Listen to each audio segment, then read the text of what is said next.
which is the Constitution of Kenya Amendment Bill 2020. As you can see from the order paper, it is introduced pursuant to the provisions of Article 257, Clause 7 of the Constitution. And again, it is indicated that a member nominated by the promoters of the Building Bridges Initiative to move. I have since received a letter signed by the promoters as the head of the Secretariat of the Building Bridges Initiative, indicating that a request that they have appointed the leader of the majority party to be the person in the House to move the bill for second reading, and the leader of the minority party to be the person to second. That letter is in my office and is deposited with the clerk. And therefore, that is what will happen thereafter is then the chairman of the departmental committee to which the bill was referred will have the first bite of the sherry. What is your point of order, Honorable Sankok? No? Honorable Speaker, thank you for giving me this opportunity. I rise on a point of order under Standing Order 83 to seek your guidance on whether the timelines exposed in Article 256 of the Constitution Amendment by Parliamentary Initiative on the 90 days for calling of the Constitution of Kenya Amendment Bill 2020 for second reading apply. Honorable Speaker, as you are aware, Article 257 of the Constitution is silent on timelines and stages for consideration of the bill. Indeed, Article 57 of the Constitution only applies Article 256(4) in respect to assent of the bill only, and hence Article 256(1) may not apply. Honorable Speaker, for clarity purposes, in this case, are we in order to proceed to consider the bill for second reading in light of the timelines set out in Article 256(1) of 90 days? Honorable Speaker, still, I seek your guidance on whether a bill to amend the Constitution can be amended. As seen from the report of the Joint Committee, the National Assembly Departmental Committee on Justice and Legal Affairs, and the Senate Standing Committee on Justice, Legal Affairs, and Human Rights, the report of the joint committees raises serious constitutional issues contained in Clause 43, 44, 66, 67, and the second schedule to the bill that in view should inform amendments to the bill. Honorable Speaker, these clauses deal with the offices now, Honorable Sankok. Yes. You know, I want to just spare. You're on a point of order, but now you are debating something which is not even before the House. No, until the bill has been moved. Yes. All those things you're writing about, clauses, what, they are just for entertaining yourself. Honorable Speaker, I'm seeking your guidance. No, just a minute. Honorable members, the Honorable Sankok has the floor. No, Honorable Sankok, you have the floor, but please do not refer to something that has not been moved. Okay. But however, you are perfectly in order to raise the issues about Article 256. But unfortunately, Honorable Sankok, so that we don't waste time. Yes. And no other member waste time on this. The issue you have raised about 90 days is when it is a parliamentary initiative. It is a parliamentary initiative. That is when the 90 days publication period applies. It does not apply to a popular initiative. Yeah, Your Honorable Speaker, that is why I was seeking your guidance, because I know you are very intelligent, you are well informed, you are a mobile encyclopedia when it comes to the constitution. Well, shut up, honorable body. Don't ban. So I really do agree, and I'm well guided. Thank you very much, Honorable Speaker. Sorry, honor members, you know, no, Honorable Chris Wamalwa.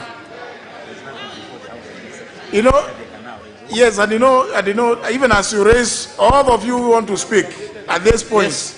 Remember there is nothing has been, is before the House. All that we have done is to read the order paper, the order.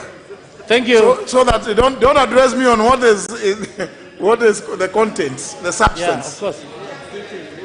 Yes, Honorable Amalo. Thank you, Mr. Speaker. Mr. Speaker, I'm raising a point of order regarding your earlier communication of 4th March regarding the second and the third reading pertaining this BBI report, whereby you had indicated clearly, Mr. Speaker, and this being a House of Records, that should be moved by the committee chair. And today you've mentioned another letter from the promoters that the majority and the minority respectively. So what happens with that ruling of the 4th March, Mr. Speaker? We need your guidance. I thank you. Very well. That's a valid concern, Honorable Amalwa. Remember, the promoters are at liberty. What has been communicated to the Speaker is the desire of the promoters. It will really be unfair for the Speaker to come and chat them, the promoters, since they have indicated their preference. And they can actually nominate, they could even nominate you, Honorable Amalwa. If they nominated you, we will still have no option but to because after you say they cannot nominate the Honorable Amalwa. So if they nominated the Honorable Amalwa, again, I would have no issue just to accede to their desires. My earlier communication was on the basis that there was no indication as to how it was going to be moved. And I came in as an agent of necessity to give a preference of what I felt at the time should be the right way. And that's why I indicated that the chair of Justice and Legal Affairs Committee was to move. But the promoters, having written and clearly indicated their preference, I should accede or defer to their desire and wish. Honorable Murugara.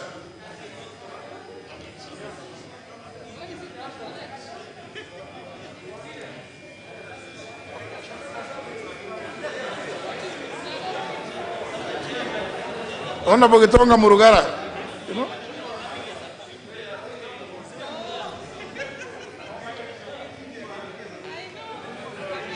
Let me. Oh. Thank you, Mr. Speaker. Mr. Speaker, my point of order is on the report that was tabled this morning. And we have received an extract of 170 pages this morning. I have been approached by several members, and I speak as an insider, that I actually sat through the sittings of the Joint Committee when we wrote this report. It is a report that is intensive in the content. Most of the members have not had the opportunity to read the 170 pages, so that when the time comes for us to debate the bill, we require to do justice because of the monumental value of that bill to the citizens of Kenya. Therefore, if you look at what was tabled this morning, to be fair, it is bigger than our holy book, the Bible. It is in fact bigger than the Bible and the Quran combined. It is even bigger than the Bible, the Quran, and the Gita put together. Sincerely, we cannot debate and do justice to this bill unless we are given time to read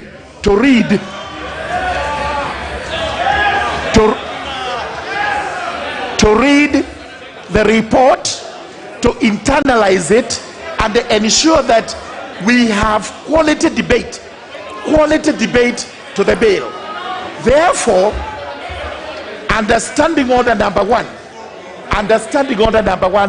Honorable Speaker, I beseech you to exercise your discretion and give us, the members and everyone, not less than 7 days to read this report and then debate the bill.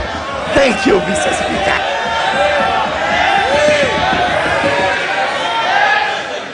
Now, honor members,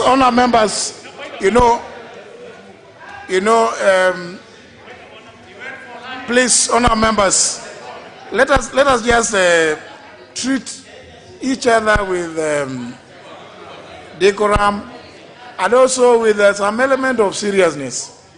The Honorable Gitonga Murugara, the member for Tharaka, said that he speaks as an insider, a member who sat throughout all the meetings of the two committees sitting together, but he still has not read and understood what he even approved.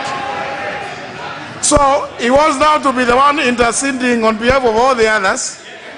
So what then Honorable Gitonga Murugara actually then is saying that he should not even be a member of the committee, because members of the committee should, if you are the ones to stand here and say that you have not read. No. Let's have other members. Honorable Ndidi Nyoro.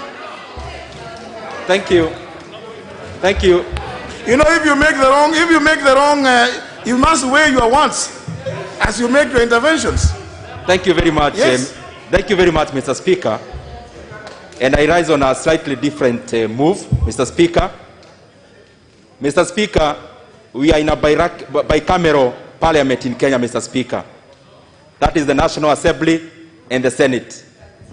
And Mr. Speaker, from where I sit, an affront to one of us is an affront to all of us, Mr. Speaker. Mr. Speaker, I am referencing on something that happened this afternoon, Mr. Speaker, in the precincts of Parliament, where one of our own, the Senator for Meru, Senator Mithika Linturi, was kidnapped by the DCI police, Mr. Speaker. Mr. Speaker, we have seen an alarming rate of intimidation. Mr. Speaker, by the executive meted to members of Parliament, Mr. Speaker. And Mr. Speaker, I seek your direction. Now, honor members,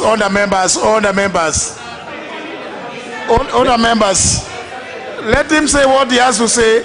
I am sure, maybe more than any of you, I have the answer. Mr. Speaker, so let him say what he has to say. We have seen an alarming rate of intimidation, Mr. Speaker, meted on members of Parliament, and especially by the executive. And Mr. Speaker, I was just trying to say that this afternoon, one of us, the Senator for Meru, Mithika Linturi, was actually kidnapped by some people who are suspected to be DCI officers, Mr. Speaker. Mr. Speaker, I want to say that it is barbaric, and especially at such a time that you have come to debate a document that ostensibly is bringing about good governance, Mr. Speaker, to our country. I think this is diabolical, it is backward, and it has to be stopped, Mr. Speaker, by members of this Parliament, Mr. Speaker, that is the National Assembly and the Senate. And I also want to remind the executive, we can no longer continue to guard our democracy through the barrel of a gun. Mr. Speaker, democracy is a matter of debate, Mr. Speaker. It is a matter of opinions. And Mr. Speaker, we cannot pretend and purport that we are coming here to debate a BBI report, Mr. Speaker, that purports, Mr. Speaker, to even expand, Mr. Speaker, democracy and the voices of all, when members of this Parliament are intimidated on how to debate this report, Mr. Speaker. Very well, Honorable. Mr. Speaker, I seek your indulgence that we suspend this sitting, Mr. Speaker, until we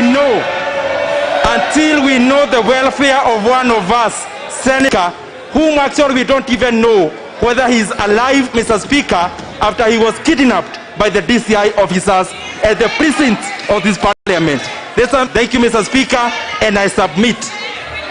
Honour members, honour members. No, don't get agitated, honour members. You know, if I allow all of you now to react to this, I'm sure we no, just a minute. Don't raise up your hands now, please.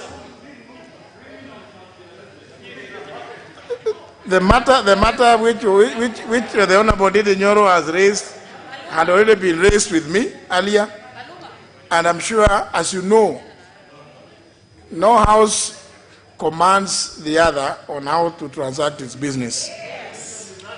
And the Honourable Senator Mithika Linturi has since returned to the other house. He is safe. That other house will deal with that matter as appropriate. They have sufficient rules and regulations that govern the protection of members as appropriate, especially when members are coming to perform parliamentary duties within the precincts of Parliament. So that matter is in very safe hands, Honourable Dede Nyoro. The Honourable Mithika Linturi is safe, and there is no cause for us to suspend, to go and demonstrate on the streets, because we are lawmakers. We don't want to do that. Let's deal with the issues. Those responsible will have to go and answer before the appropriate Senate committee dealing with issues of privileges of members. So I think let's not get excited about this. It is okay. The matter is okay. The member is safe in the precincts of Parliament. So let's now do business on our members. Yes, let's do business now on our members. Yes. Thank you. Thank you, Honourable Speaker. Mr. Speaker, sir, I beg to move that the Constitution of Kenya Amendment Bill of number 2020 be now read a second time. And at the outset, I want to thank the promoters of the Building Bridges initiative for this singular honor to me to move this bill, and I'm cognizant of the fact that the promoters are represented in this House by the Honorable Junet, who is one of the promoters. But he actually did sign the letter to assign that responsibility to myself and the leader of minority to move on their behalf.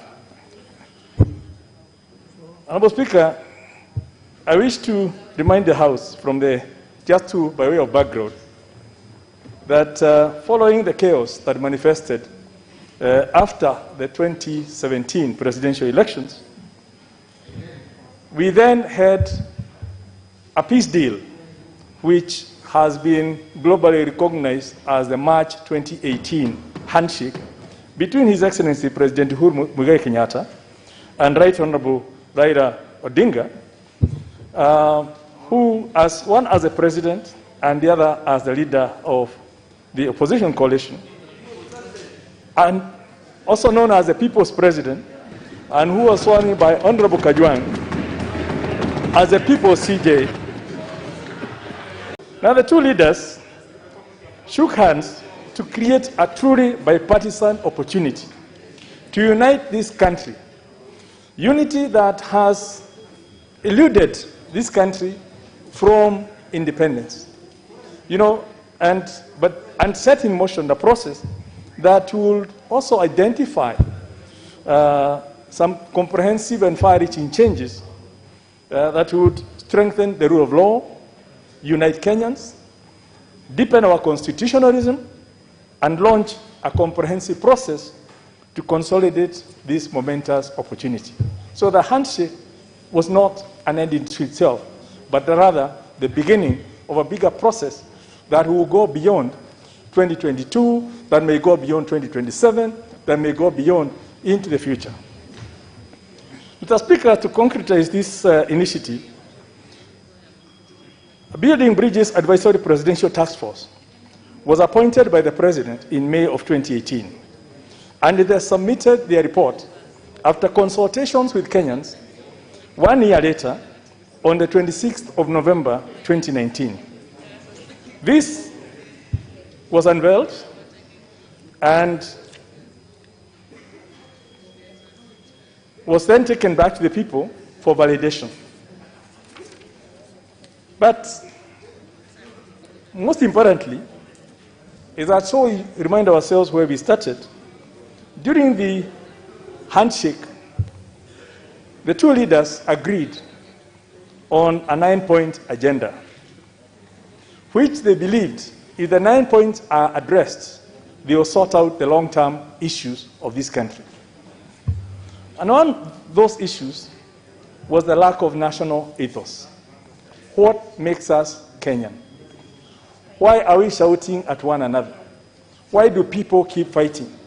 Can't people have some way they can talk to each other rather than at each other? Because we believe as Kenyans, there's something that binds us as Kenyans. So you say, I'm a Kenyan because I do the following.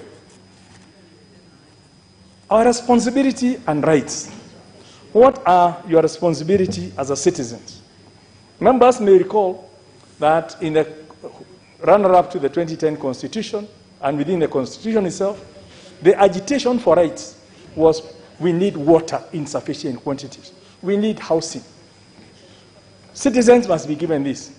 But if you look at the 2010 Constitution, apart from the obligation that citizens have a right to defend their constitution, there is very little in terms of what are the rights and responsibilities of citizens towards their country. The other item on the 9 points was the ethnic antagonism and competition. We fight based on our ethnic grounds, and that competition that comes at every election, 2 years before the election, 2 years after the election, we're healing the woods, 2 years before the election, we are fighting, and that costs our economy in the billions. Our elections have been seen to be divisive, and we've seen that in 1992, we've seen that in 1997. There was a lapse in 2003 when we didn't have any division, but we saw that again in 2005 when we have a very divisive referendum. Then 2007 was the climax, and in 2013 there was a lull, perhaps because of the cloud, the ICC cloud, and then in 2017 the divisions came again. The issue of inclusivity, and I had a taste of that even this afternoon, and it's something that we need to figure out. How do we ensure that the youth, the women, all the 47 groups that constitute Kenya can be included within the governance structures of their country so everyone feels included? Shared prosperity. How do we ensure that we don't have these feelings that some people are getting more than the others in terms of resources, or others are producing less than the others, yet our national GDP, when we now talk of we have a national GDP, our national prosperity, how do we ensure that every Kenyan can feel that they have a fair share of the national cake? But most importantly, looking back at what we said about responsibilities and rights, how do we also ensure that every Kenyan can feel I should also take my fair share in the baking of the national cake? The other item that was to be addressed through this BBI was the bigger issue of corruption. Everyone believes that we waste a lot of resources on corruption. And whether you're talking of who is taking a bribe or who is wasting resources, and you can take this to the bank. It doesn't matter whether it's KEMSA, whether it's everywhere, but generally, the sheer fact that we have an ethics and anti-corruption commission in our constitution is a sure admission that corruption is so much into our system that we actually need a constitutional commission to try to remove it. In countries where they have sorted out anti-corruption issues, you don't even have a corruption police force because they have sorted out by sorting it out as part of its national ethos, that we hate corruption because it's bad, it deprives people of services. The other issue is devolution, which was one of the 9 points. 2010, we say let's move from decentralization of services to actual devolution of services.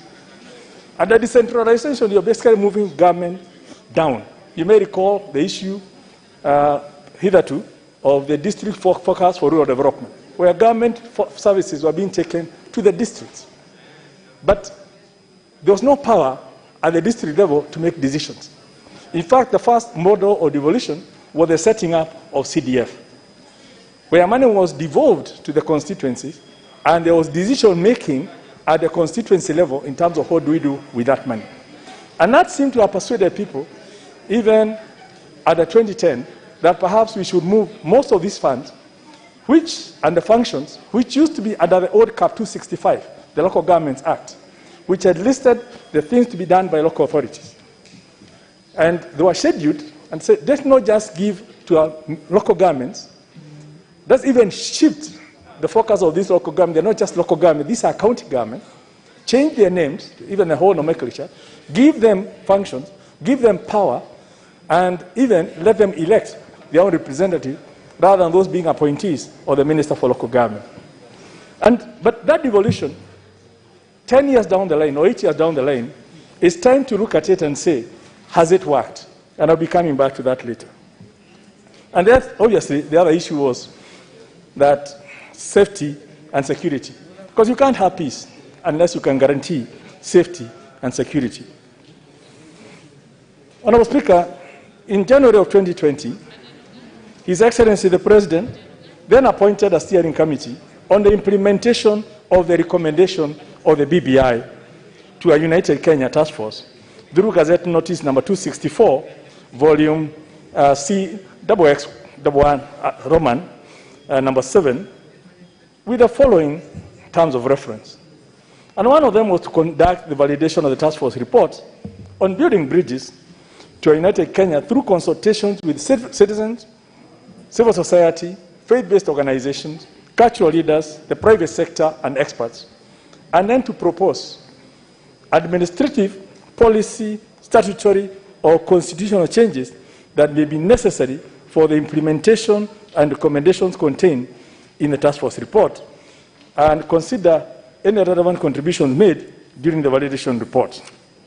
And the output of that process was this report, which I had the honor of tabling in this House on the 28th of October. On the 3rd of November, that's when I tabled it, and I hope members have also had the opportunity to look through it, which contains not just the bill, but also saying what administrative measures need to be taken, what policy measures need to be taken, what legislative measures need to be taken to achieve the issues under the 9 agenda items. In October of 2020, and that's when this report was done, and again, within it, it contained the constitutional issues that need to be addressed. And these were contained in a draft bill that was then processed through the provisions of Article 257, which basically outline what you need to do if you want to convince Kenyans to support your amendment to the Constitution without having to go through the parliamentary route. And on the 26th of January, the BBI Initiative Steering Committee delivered a draft bill to amend the Constitution by popular initiative, supported by not less than 1 million signatures. In fact, there were 4 million, then out of which 3 point something were validated. And it was more than the mandatory 1 million. So they passed that test, they give it to the IEBC. And then IEBC, that's the Independent Electoral Bodies Commission, pursuant to Section 4 of Article 257, submitted a draft bill to each of the 47 county assemblies for consideration after verification of the signatures in support of the initiative. Mr. Speaker, Article 257, subsection 7, of the Constitution provides that if a draft bill has been approved by a majority of county assemblies, it shall be introduced in Parliament without delay. And it's something that we need to have at the back of our mind, that whereas in the county assemblies, it was very clear that they need to consider within 90 days. In the House, there is no time limit as to what we need to consider, except the operating word, that it shall be introduced in Parliament without delay, which now brings in the whole issue of the urgency. And that's why we are even having this special sitting today, because we have no reason to delay the consideration, the committee having finished its report last Friday. Now, having satisfied the threshold for introduction by the people in Parliament and a deadline requirement, the Constitution of Kenya Amendment Bill was read for the first time in both houses on the 4th of March 2020. Members, it was introduced without delay from the county assemblies, but you now remember we are almost 2 months since it came to this house, and it's important we just remind ourselves that the clock is ticking and people are looking at, is this house processing it without delay? Honorable Speaker, in your communication dated the 4th of March on the draft bill, you informed the House that upon reading of the bill would be referred to the Departmental Committee on Justice and to undertake public participation on the bill, and it will be brought back to the two houses.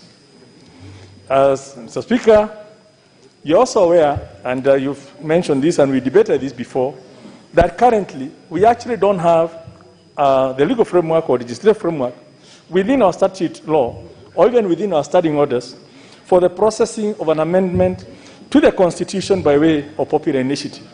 And indeed, this has presented a legal minefield that the House has had to cautiously navigate. And indeed, the receipt of a letter today and has now made your life far much easier, because you would have had to decide who moves a bill that is promoted by people who are strangers to this House. But at least now we have precedent that even in future, the promoters will be requested to nominate who moves on their behalf. Indeed, at the very onset, you recognize these challenges, and in your earlier mentioned communication dated 4th of March this year, some of these challenges were referenced that included at the first instance the issue of publication of the bill, the procedural gap with regards to moving a second bill, which we have now resolved, and indeed what happens on all the various sittings. Honorable Speaker, allow me to reiterate the words of General Colin Powell, a former U.S. Secretary General, Secretary of State, a former general and also a former Secretary of State, in his famous quote that great leaders, and I quote, great leaders are almost always great simplifiers who can cut through argument, debate, and doubt to offer a solution everybody can understand. Mr. Speaker, indeed, allow me to congratulate you for exhibiting these great traits as quoted above and providing guidance at that to us that has assisted the House in discharging its constitutional mandate, especially within the lacunas that we find ourselves in. I also want to, at this point, also thank the two co-chairs. Our chair of the Justice Legal Affairs Committee, the Honorable Mutuli Kigano, and his co-chair in the Senate, the Honorable Omogeni. We gave them the responsibility to safeguard the integrity of the process, and they took time to build consensus through giving due regard to every member to air their views and to avoid the pitfalls and vagaries of joint sittings, which we have seen in the past, even in simple mediations. At least we avoided the potential conflicts that would have subjected a very good report to rejection due to questions of credibility. I am aware that the process has taken rather long, but at the end, they have come to a conclusion that they, as a committee, they support the bill. Never mind, there are small nuances in terms of divisions on some of the paragraphs, which I don't want to get into because the chairman will be presenting those. But the bottom line is we are all happy that after the time they took and having listened to one another, having listened to the experts, they all agreed that it is important to recommend to the House that we support the bill. And I've read the report. Now, turning to the bill. In brief, the object of this bill is to amend the Constitution of Kenya to address issues arising from its implementation, and specifically to resolve issues of divisive elections, promote gender equity in governance, that's the issue of inclusivity, strengthen the structure of devolution, and increase resource allocation to the counties by strengthening the amount available for devolution. Honorable Speaker, the other issue is to broaden the mechanisms for all people of Kenya to benefit from economic growth, to harmonize certain roles and functions of the bicameral legislature, to fortify national ethos by specifying the responsibilities of citizens, and to strengthen the accountability of public resources and the fight against corruption. Mr. Speaker, the proposed constitutional reform originates from the views of citizens expressed through the Building Bridges initiatives. And through the BBI, citizens from all corners of the country share their concerns and views on issues ranging from responsibilities and rights, national ethos, and indeed all the 9 agenda items. Now, this bill, at different, which comprises 74 clauses, addresses each of these issues, and those that are not addressed within the bill are addressed within the 12 pieces of legislation that are proposed, the several policy measures that are proposed, and the several administrative measures that are proposed. And the totality of that will then sort out these problems into the long term. If I then go to specifically the matters within the bill, I've chosen to focus on 5 key issues, which in my opinion were the main focus of the proponents of the BBI, in line with the aspirations of the over 3 million Kenyans who appended their signatures in support of the BBI and subsequently affirmed which was approved by another 43 county assemblies, and 1 abstention and 3 negatives.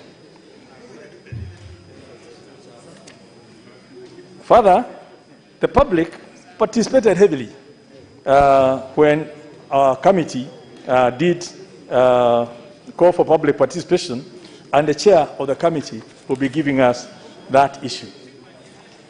I want to concentrate on 5 key issues. And one is the need to resolve issues of divisive elections, that includes the harmonization of certain roles and functions of the bicameral parliament, the promotion of gender equity in governance, strengthening of the structure of devolution, and strengthening of accountability of public resources, and our future, the youth.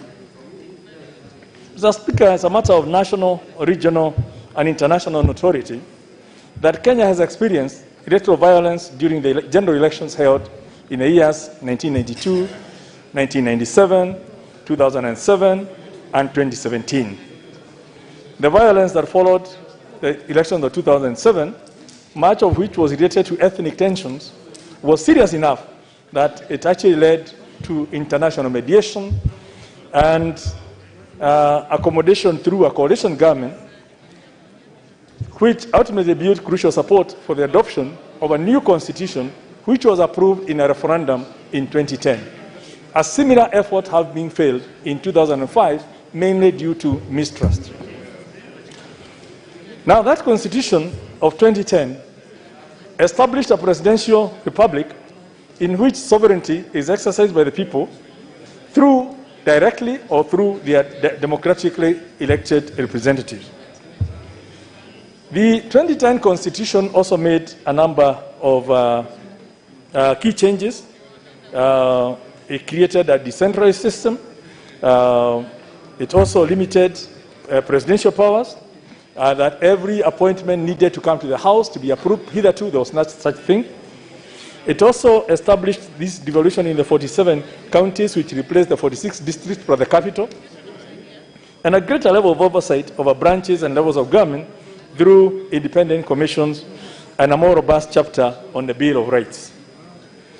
This constitution also highlighted the sovereign power of the people within Article 1, which was not hitherto as highlighted.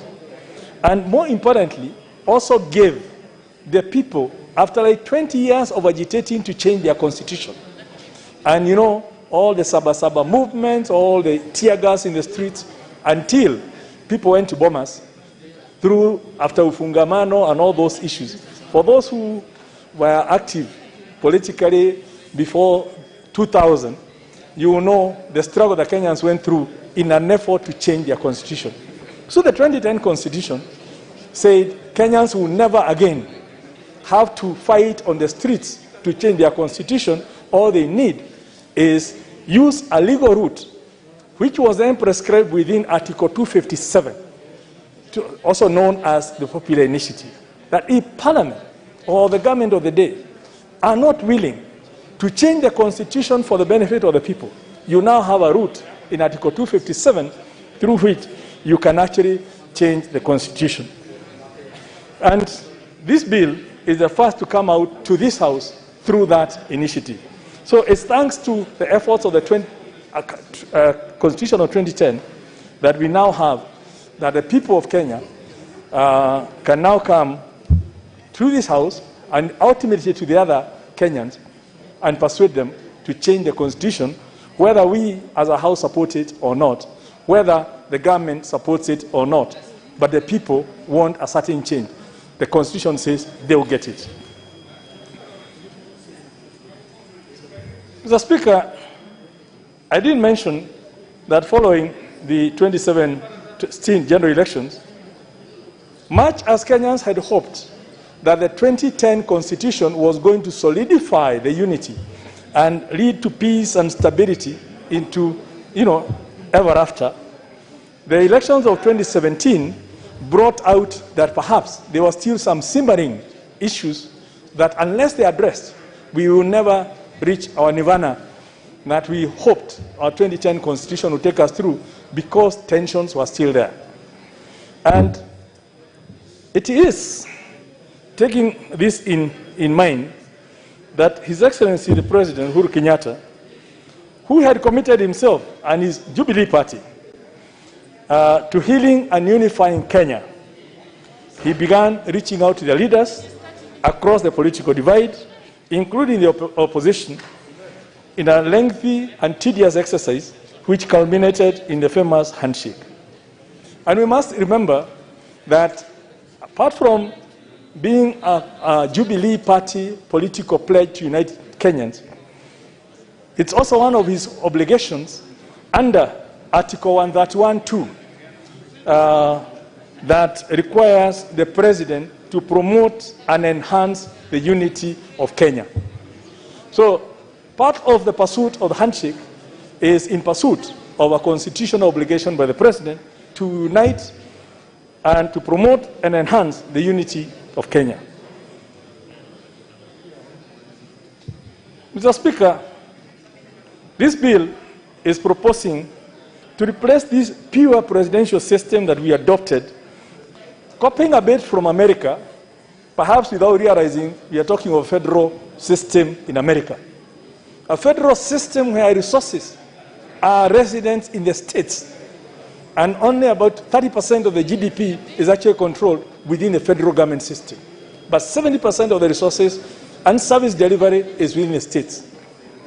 We have the opposite, where 85% of the resources are in the national government and 15% in the county government, and we actually thought we could replicate an American system and bring it here and try to do it. So what it's proposing is that let's go back to what we've always known, the Commonwealth system of government, albeit with some modification.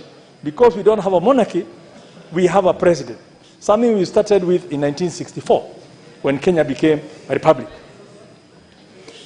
Mr. Speaker, it's always amused me that we all talk we are using an American system of government, when our own Speaker is the President for the Africa Commonwealth Parliamentary Association. So we do agree that we are Commonwealth Parliamentary System, but our NGOs and people who agitated had convinced us we need to go through a non-Commonwealth system. So the proponents are then basically saying that the promoters, let's go back to having government intertwined within the legislature, like we've always had, so that we have a hybrid where, much as we've been talking, or we have total separation between the executive and legislature, it makes our positions here very difficult when 206 members of the 349 belong to the Jubilee coalition under the president, who is also head of the executive. Now, when do they wear the party hat and say, we are in parliament, we are going to kind of, as part of our oversight role, we are going to reject what the president, without being seen as if they are disobeying. Yeah? So we have some unique situations here that the pure presidential system cannot address. Mr. Speaker, we also know we've had problems even when members question here.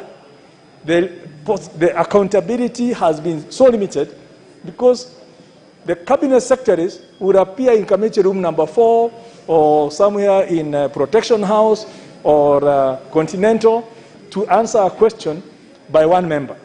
But that question might be of interest to the entire House. When questions are answered on the floor of this House, the accountability is to the entire House, and people can then follow up rather than small pieces.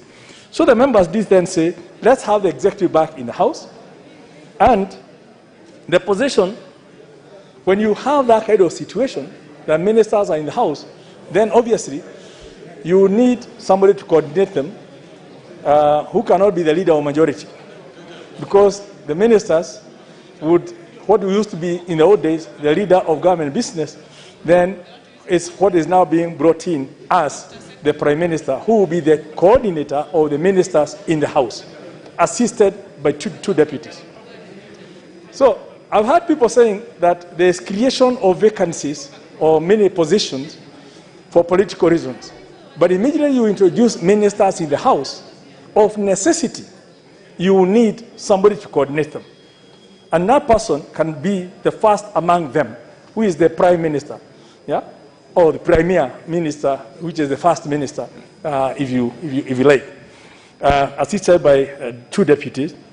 And then the current situation where you have chief administrative secretaries who are supposed to be the interlink between Parliament and the executive will now be taken over by assistant ministers or deputy ministers appointed from amongst the members of Parliament, so that business can be conducted here and we can really have members sitting to the right of the Speaker representing the government side and members to the left representing the opposition, led by the official leader of official opposition and the shadow cabinet.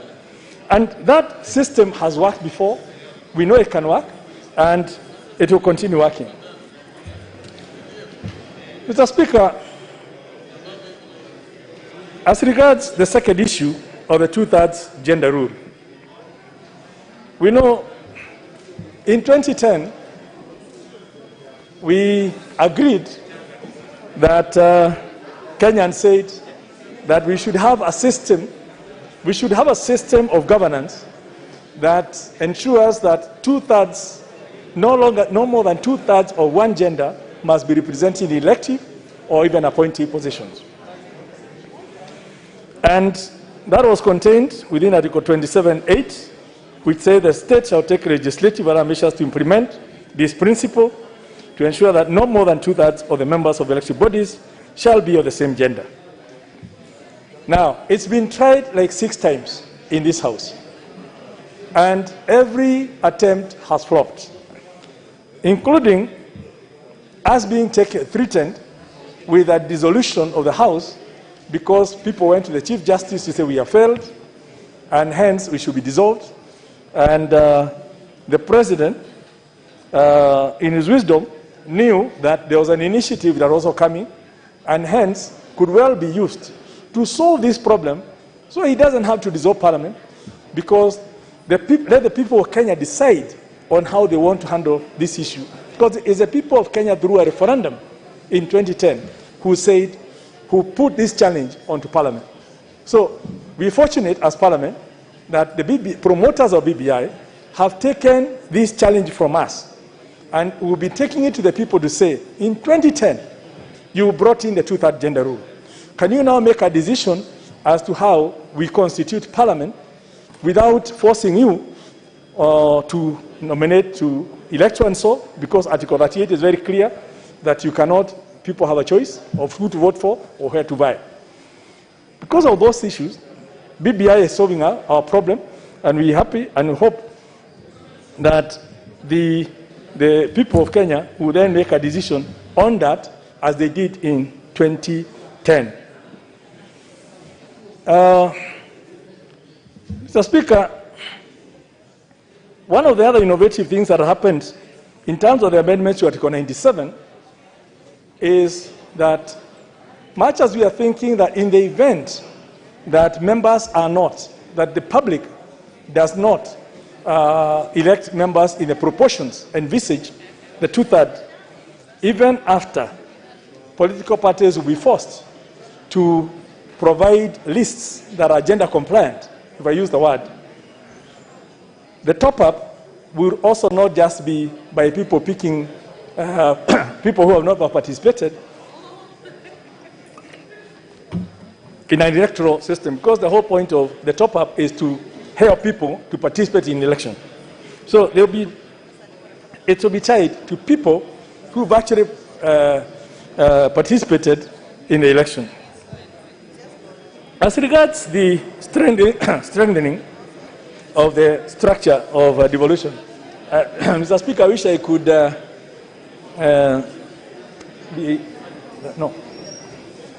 if I could be allowed to make do with a mask, having been vaccinated. Thank you. And nobody is standing before me. As regards the strengthening of the structure of devolution, an increase in the resources, the bill proposes to increase the minimum allocation of national revenue from the mandatory 15% to 35%.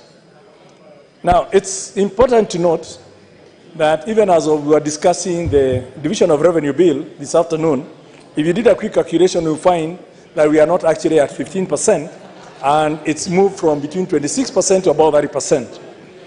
But this is because of the goodwill of the current president. Now, we don't know what a future president, whether he will have the same goodwill or would actually say, the Constitution says 15%, here is your 15%. If it's not enough, do what you have to do at the counties. So to guarantee devolution and ensure the guarantee that devolution works and sort out all the service delivery at local level, this proposal is let us make sure that we devolve not less than 35%, which is estimated that that's the money you need to ensure health care, to ensure better roads, to ensure that water is provided to people in sufficient quantities, all the things that are within the 14 services that are scheduled to be delivered by the county government.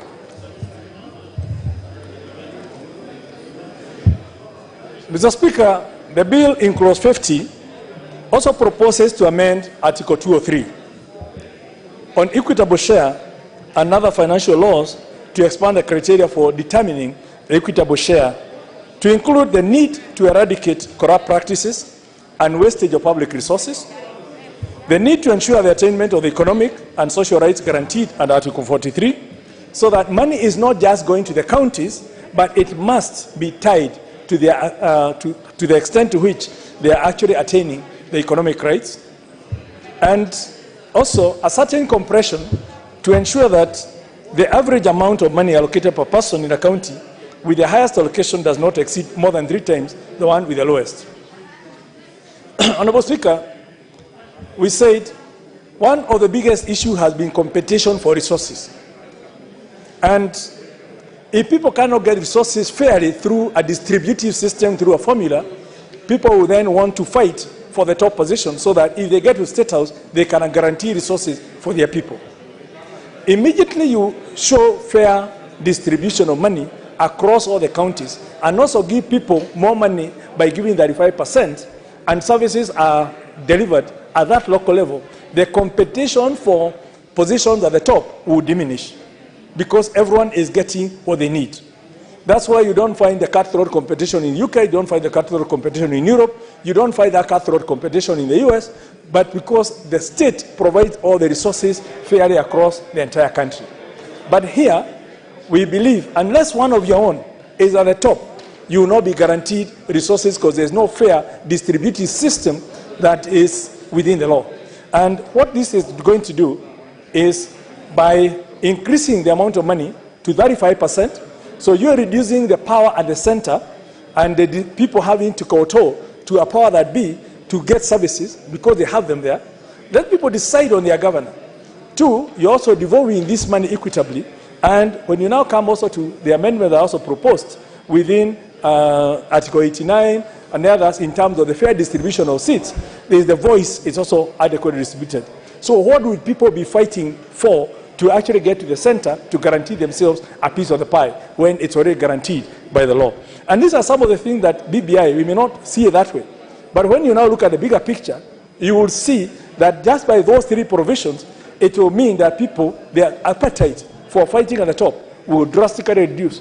And we will get to a point where we will now be looking for a leader going to the top, being who will safeguard Kenya within our international obligations, rather than who will bring water to the 47 counties.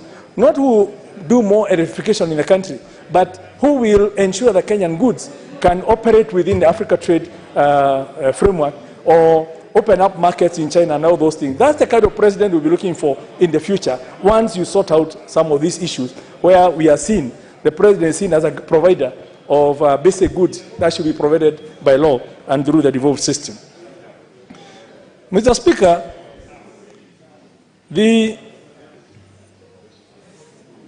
amendments obviously mean that we will sort out the issues of underdevelopment, economic empowerment across the different counties, and it's part of that sharing of the national prosperity. Mr. Speaker, I also note that some provisions have been brought within Article 11A of the bill that seeks to anchor within the Constitution the aspiration of a new economic model based on value creation and that provides equitable opportunities for all the people. It promotes industrialization. It mainstreams the issue of pastoralism, rather than just talking about agriculture. It also brings in the issue of the green economy, of the blue economy, which again is something that was not foreseen in 2010. And all these things, by bringing to the front in the Constitution, means that they can now be mainstreamed in all the policy papers. More importantly for us, Mr. Speaker, I did mention earlier that in 2003, the Constituency Development Fund was introduced, which has shown that with limited resources, properly focused, it can yield a lot of development. But this has always had challenges, especially with the 2010 Constitution, in terms of its constitutionality. And I know our Speaker has been working hard in terms of some of the laws that were declared, and he will report at the appropriate time. But within the Constitution now, what the promoters have done is they've said, let CDF be an integral part of the Constitution. And at the constituency level and also at the ward level, we have a similar fund. So that a governor who feels that there is a member of the county assembly who is constantly challenging him on governance and then decide to punish that MCA with no development, we will now find they can't do it because as of right, there is an amount dedicated to every ward, which means that you can now agitate at the county assembly for proper governance of the resources being taken there without risking development in your ward. And these are part of the things that we are talking of that will help eradicate poverty while also strengthening governance. Mr. Speaker, Clause 12 of the bill also proposes some amendments to Article 96 of the bill. And you know, Article 96 basically has been giving powers to the Senate, very limited powers in terms of oversight of a national revenue distributed to the counties. What the promoters have done is they have said the Senate should not just be oversighting national revenue, but they should also be oversighting the expenditure and also oversighting the revenue collected by the counties. So now, at least Senate has a role. Now, if you also add up to the proposed amendments to Article 179, Mr. Speaker, where it said before that, I think it's 179.4, where it said before that the governor and the deputy governor are the CEO and deputy CEO of the county. And it stopped there. But what the promoters are doing is now extending that and say that they are not just the CEO and deputy CEO, but shall be accountable to the county assembly. So that now it's very clear in the constitution that the governor and his deputy or her deputy shall be answerable to the county assembly, which was not there in the old constitution, and they chose conveniently when to be accountable to the Senate or when to be accountable to the county assembly, depending on the severity of the matter. So this is something that is very important for fighting corruption and enhancing governance, because we are giving more money to the counties. Let them also be more accountable to the county assemblies and to the Senate. As I get towards the close, Honorable Speaker, we also have seen there's also lots of other changes in terms of elevating the Director of Public Prosecution, strengthening the office, in terms of it's proposed to be an independent office, so that the DPP will not be at the beck and call of the executive or somebody to say, arrest this one or release this one because they are compliant. It will operate as an independent office, and even the qualification of the office have been enhanced so that we actually get a Directorate of Public Prosecution that will be of help to Kenyans. And this goes alongside also the elevation of the Director of Criminal Investigations. When you now look at the changes within the police bit, the Director of Criminal Investigation will be at par with the other deputies, the Deputy for Inspector Generals of Police, Administration, and also now crime, so that he actually feels, or she will feel facilitated to pursue crime without having to go to the Director General for Police to look for police officers to send for arrest missions. At par with the rest, he will be able to command his force. And this is a notice for all those who are corrupt that your days are numbered. And there are also provisions within the law and within the Constitution to also bring in the timelines for the resolution of these corruption cases, so that we don't have a case like Goldenberg, which started in 1992 and is still in court. There are other cases that started in 2003 that are still in court. There has to be a timeline when these things must be finalized. Finally, Mr. Speaker, regards the issue of youth. Youth is our future, and they have not been addressed adequately. 75% of our population is falling within this bracket. And if we don't internalize, if we don't include them within the economy, then it's a powder keg waiting to explode. And what the promoters are doing is establishing a youth commission, which will advance the participation of youth in all spheres of public and private life. And Mr. Speaker, it also, when you look at all the other bills that will also be coming in as associated with the BBI, in terms of the strengthening of the micro-enterprise, in terms of the taxation holidays on new startups for the youth, in terms of all those other bits and pieces that will need to be to accompany this. You can see that the youth have actually been mainstreamed into this. Mr. Speaker, one of the founders of the most revered presidents of the U.S., Franklin D. Roosevelt, once said that we can't always you can't always build the future for our youth, but we can build our youth for the future. And the proposed amendments are aimed at establishing this youth commission, providing a platform for the youth engagement and participation, which will, without doubt, positively contribute towards empowering and building this youth for the future, not as building a future for our youth. And you can see that just the other day, His Excellency was in Karatina, was in Kimathi University, launching a company that is doing microchips for Japan in Kenya. In Manyani, there is the youth doing all manner of digital things for the world. So our future is empowered, and all we need is to mainstream some of those things and guarantee them into the Constitution.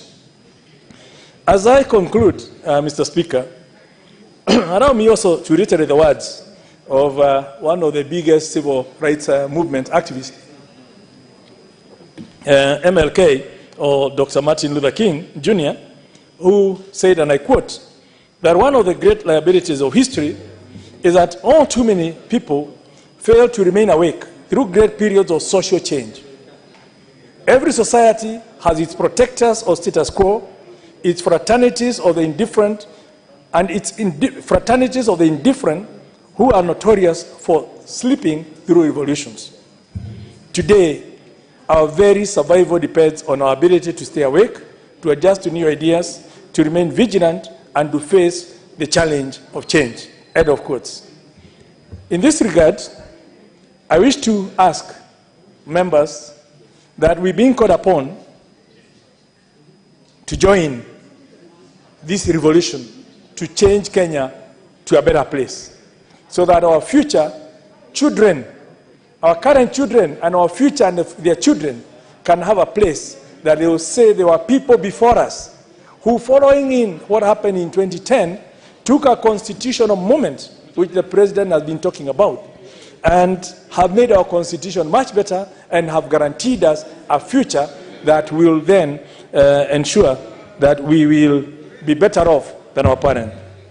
In this regard, Honorable Speaker, I wish to urge members to take cognizance of our political and constitutional challenges that we face as a country, that have threatened our national unity in the past, and which this Constitutional Amendment of Kenya Amendment Bill of 2020, popularly known as the BBI, seeks to address. Let the legislature not remain captive to the status quo due to fear of the unknown, and let us remain steadfast to the wishes of the Kenyan public as enumerated in the proposals in the bill.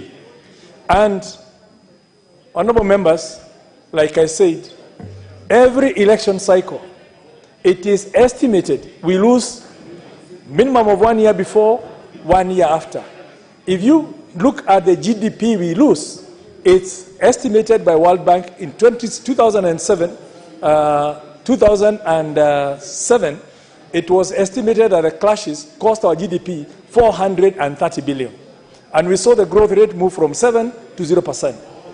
So if you look at every election, we are losing 430 billion, then it's a small price to pay to even spend another 10, 20 billion to guarantee that in future we will not lose all those billions or even lose any life because of things that we can resolve by fixing the proposals which the promoters of BBI have put before us as they go to the Kenyan people. And I wish to request that members do support this bill, and not just the bill, but even go and be the champions to go and talk to the people as the people who have the knowledge, as their representatives, and say, much as you did not come through us in Parliament, we support you and will support you through the referendum. Mr. Speaker, I beg to move the Honourable and ask the Honourable Leader of Minority Party, Honourable John Badi, to second. Honourable John Badi. Thank you, Mr. Speaker. Mr. Speaker, indeed, this is a historical moment. I think this is the first time that this country is facing the most realistic opportunity to implement the first amendment to our 2010 Constitution through a popular initiative. Some of these provisions, Mr. Speaker, when they were put in the Constitution, we never knew that they would be put to practice. And I am seeing that we are likely to actualize and implement Article 257 of the Constitution. But while seconding this motion, Mr. Speaker, allow me first to highlight the journey that we have taken so far. And as the saying goes, that a people without the knowledge of their past history, origin and culture is like a tree without its roots. Honourable members will recall, Mr. Speaker, that sometime in March 2018, I actually stood on the floor of this House to move a motion on the Building Bridges initiative to a new Kenyan nation in support of the Unity Pact that had been cemented on Friday, 9th March 2018, between our leader, His Excellency Raila Odinga, and of course the President Uhuru Muigai Kenyatta. This extraordinary opportunity, Mr. Speaker, enabled Kenyans to face and address the challenges that have been facing Kenya and openly and honestly discuss successes and failures, and finally formulate the necessary corrective measures for the country to move forward. And this bill, Mr. Speaker, therefore, that we have before us today, we shall be debating from today, is actually a culmination of this process. And Mr. Speaker, in an effort aimed at sparing succeeding generations of Kenyans the scourge of the debilitating cyclic electoral violence and forging national cohesion, Mr. Speaker, His Excellency the President and the Right Honourable Raila Odinga, who are the foremost protagonists in the 2017 presidential election, surprised all of us by unveiling the now famous handshake on 9th March 2018. It is refreshing to note that the issues they wanted to be addressed that have continued to occupy the minds of Kenyans from that time to date, and which are being addressed through this process of Building Bridges initiative to a new Kenyan nation, include, but is not limited to, the 9 thematic agenda items, which I would just go through. One is ethnic antagonism and competition. The other one is lack of national ethos, inclusivity, devolution, divisive election, safety and security, of course, my pet topic of corruption, shared prosperity, and finally, the responsibilities and rights of Kenyans. The above issues, Mr. Speaker, were identified on the premise that when we end tribalism in this country, when we end corruption, when we end impunity and electoral theft or electoral fraud, and end nepotism and politically motivated development and employment. And Mr. Speaker, I want to clarify that politically motivated development and employment had taken and has continued to take root in this country. Remember, Mr. Speaker, there's a point in time that we came up with this say that siasa mbaya, maisha mbaya, which simply meant that if you are not pushing and supporting a particular political agenda, then you are not supposed to be entitled to development, and your area was supposed to be excluded from development. Mr. Speaker, if these things are addressed, then it is expected that the glass ceiling will be broken for all Kenyans to realize their fullest potential, especially the historically marginalized, namely women, youth, persons with disabilities, minorities, which include the coast and the subas of at the shores of Lake Victoria, pastoralists, majority of whom are in northern Kenya, and the expansive Maasai land, the Samburus, the Pokots, Mr. Speaker, and other vulnerable groups like the Ogieks, the Chemos and others would have a say in this country and should feel included in matters national development, both political and economic. Mr. Speaker, and I want to say that this will lead to forging a united, just and prosperous nation that we had envisaged when we forced the colonists to leave this country for Kenyans to govern themselves. Mr. Speaker, allow me to first briefly discuss what we have in mind when it comes to the above issues before I delve into the constitutional amendment bill itself. But I will not take much time on constitutional amendment bill because I think the mover has ably captured most of the areas out of the proposed amendments to the Constitution. Mr. Speaker, the 9 issues that have been addressed, I want to say that honorable members will appreciate that Kenya, first, I want to start with national ethos, that Kenya lacks a sense of national ethos and is increasingly becoming a nation of distinct individuals instead of an individually distinct nation. Mr. Speaker, we tend to be thinking individualistic instead of thinking of our country as an individually distinct nation. There is therefore need, Mr. Speaker, for us to define and subscribe to a national ethos to foster unity, a sense of belonging, patriotism, and pride. We need to take pride in our nation. We need to be patriotic to this nation. We need to have a sense of belonging to this nation. Long gone should be days when someone leaves a section of this country and moves to another section and says he's going to Kenya, as it happens, Mr. Speaker. We should feel that we all belong to this nation as a people. And therefore, Mr. Speaker, ethnic antagonism and competition are a major threat to Kenyan success and to the very continuity of our nation.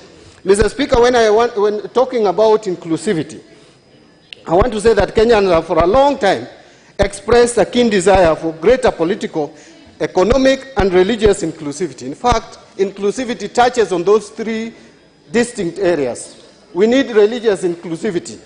Christians, Muslims, Hindus, even those who don't practice any faith, should consider themselves as one nation. When it comes to political inclusivity, we want to see all Kenyans participating in political discourse in this country at the same level, and people appointed to positions on merit regardless of which part of the country you come from. On economic inclusivity, I've just mentioned, Mr. Speaker, and members will agree with me, that up to the advent of devolution, there are certain sections of this country which were receiving peanuts in form of resource allocation from the national government. But even still to date, you still find inordinate disparity in allocation of resources to various regions. Some regions, when they come to Nairobi, they say we are going to Kenya. As I've mentioned, the Northeastern, a lot of the sessional paper number 10, marginalized and excluded a huge part of this nation, Mr. Speaker, from economic development. And that is something that the BBI bill is addressing, and we need to follow it through with action. The mere presence of laws in our statute books will not help. We have to act. And Mr. Speaker, as a fundamental principles, Kenyans have a right to seek and be protected by the state and the law in pursuit of prosperity and happiness within our borders. And that you can read from our national anthem, Mr. Speaker. And that no Kenyan should ever be victimized or considered a foreigner in their own country, Mr. Speaker. During the constitutional making process, Mr. Speaker, which concluded in 2010, in our rush to adopt and mimic foreign models, particularly from the democratic West, Mr. Speaker, we forged a politics that is a contest of us versus them. And Mr. Speaker, we chose us and them on an ethnic basis. So anyone who does not belong to your ethnic grouping is them. Those who belong to your ethnic groupings become us. Even when they are not so useful and helpful in our lives, they become us. Mr. Speaker, we need to ask ourselves whether this is helpful to the progress of this nation. And Mr. Speaker, I want to say that this has led and contributed to the divisive election that we have been facing in this country.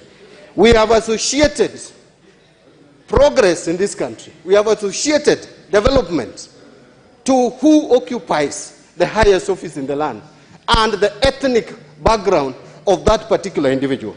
Hence, what we see after every election, the violence that is witnessed in this country is a manifestation of that us versus them principle, which has not worked for this country, and I dare say will not help this country even going forward. Because those of us who feel that those leaders who come from our area will make us progress realize when it is too late that that is not the case. That what you need is a leader who has the manifesto, who has the principle, a leader who has a vision, and a leader who can help bake the cake and help in promoting economic progress. Not a leader who leads us to economic ruin, like we have been seeing happens in this country a number of times. Mr. Speaker, the most important matter facing Kenyans when it comes to shared prosperity, which is one of those items that I've listed above, Mr. Speaker, is generating sufficient jobs and employment, particularly for our young people. Kenyans are frustrated with the lack of sufficient and meaningful job opportunities, and much needs to be done to grow those sectors of our economy that would lead to high employment, promote and develop small business owners in the country in order to enhance self-employment. Mr. Speaker, these colleagues of mine will agree with me. How many abusive texts have we received from our unemployed youth who believe that we have a responsibility to give them jobs? Anytime there is recruitment in the Kenya Defense Forces, Kenya Police, I receive 1,000 texts in my phone asking for employment. When they don't get, I receive equal number of abusive texts, Mr. Speaker. And this is, you cannot fault these young men and women because they are frustrated. There are no jobs. They have gone to school, but they don't know what to do with their lives. And they expect us as leaders, policy makers, to come up with a solution. And if you don't get that solution, if you can't come up with that solution, in their own estimation, the net effect would be to insult you, to abuse you, call you names. And Mr. Speaker, with the social media, you will be surprised at what we see. Mr. Speaker, furthermore, corruption as the principal threat to the existence and well-being of Kenya has undermined public trust in our institutions and shattered the hopes, dreams and aspirations of entire generations of Kenya. Mr. Speaker, what amuses me is with the ease with which Kenyans have decided to accept corruption as part of life.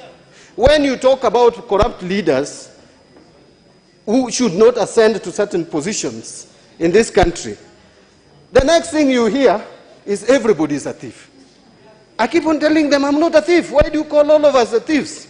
If you are a thief, call yourself a thief, but don't call all of us thieves.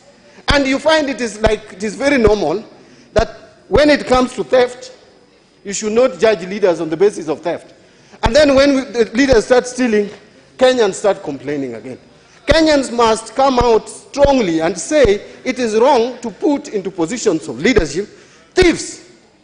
And so they should act through their vote, because that is the most powerful instrument that they have to correct and determine their future.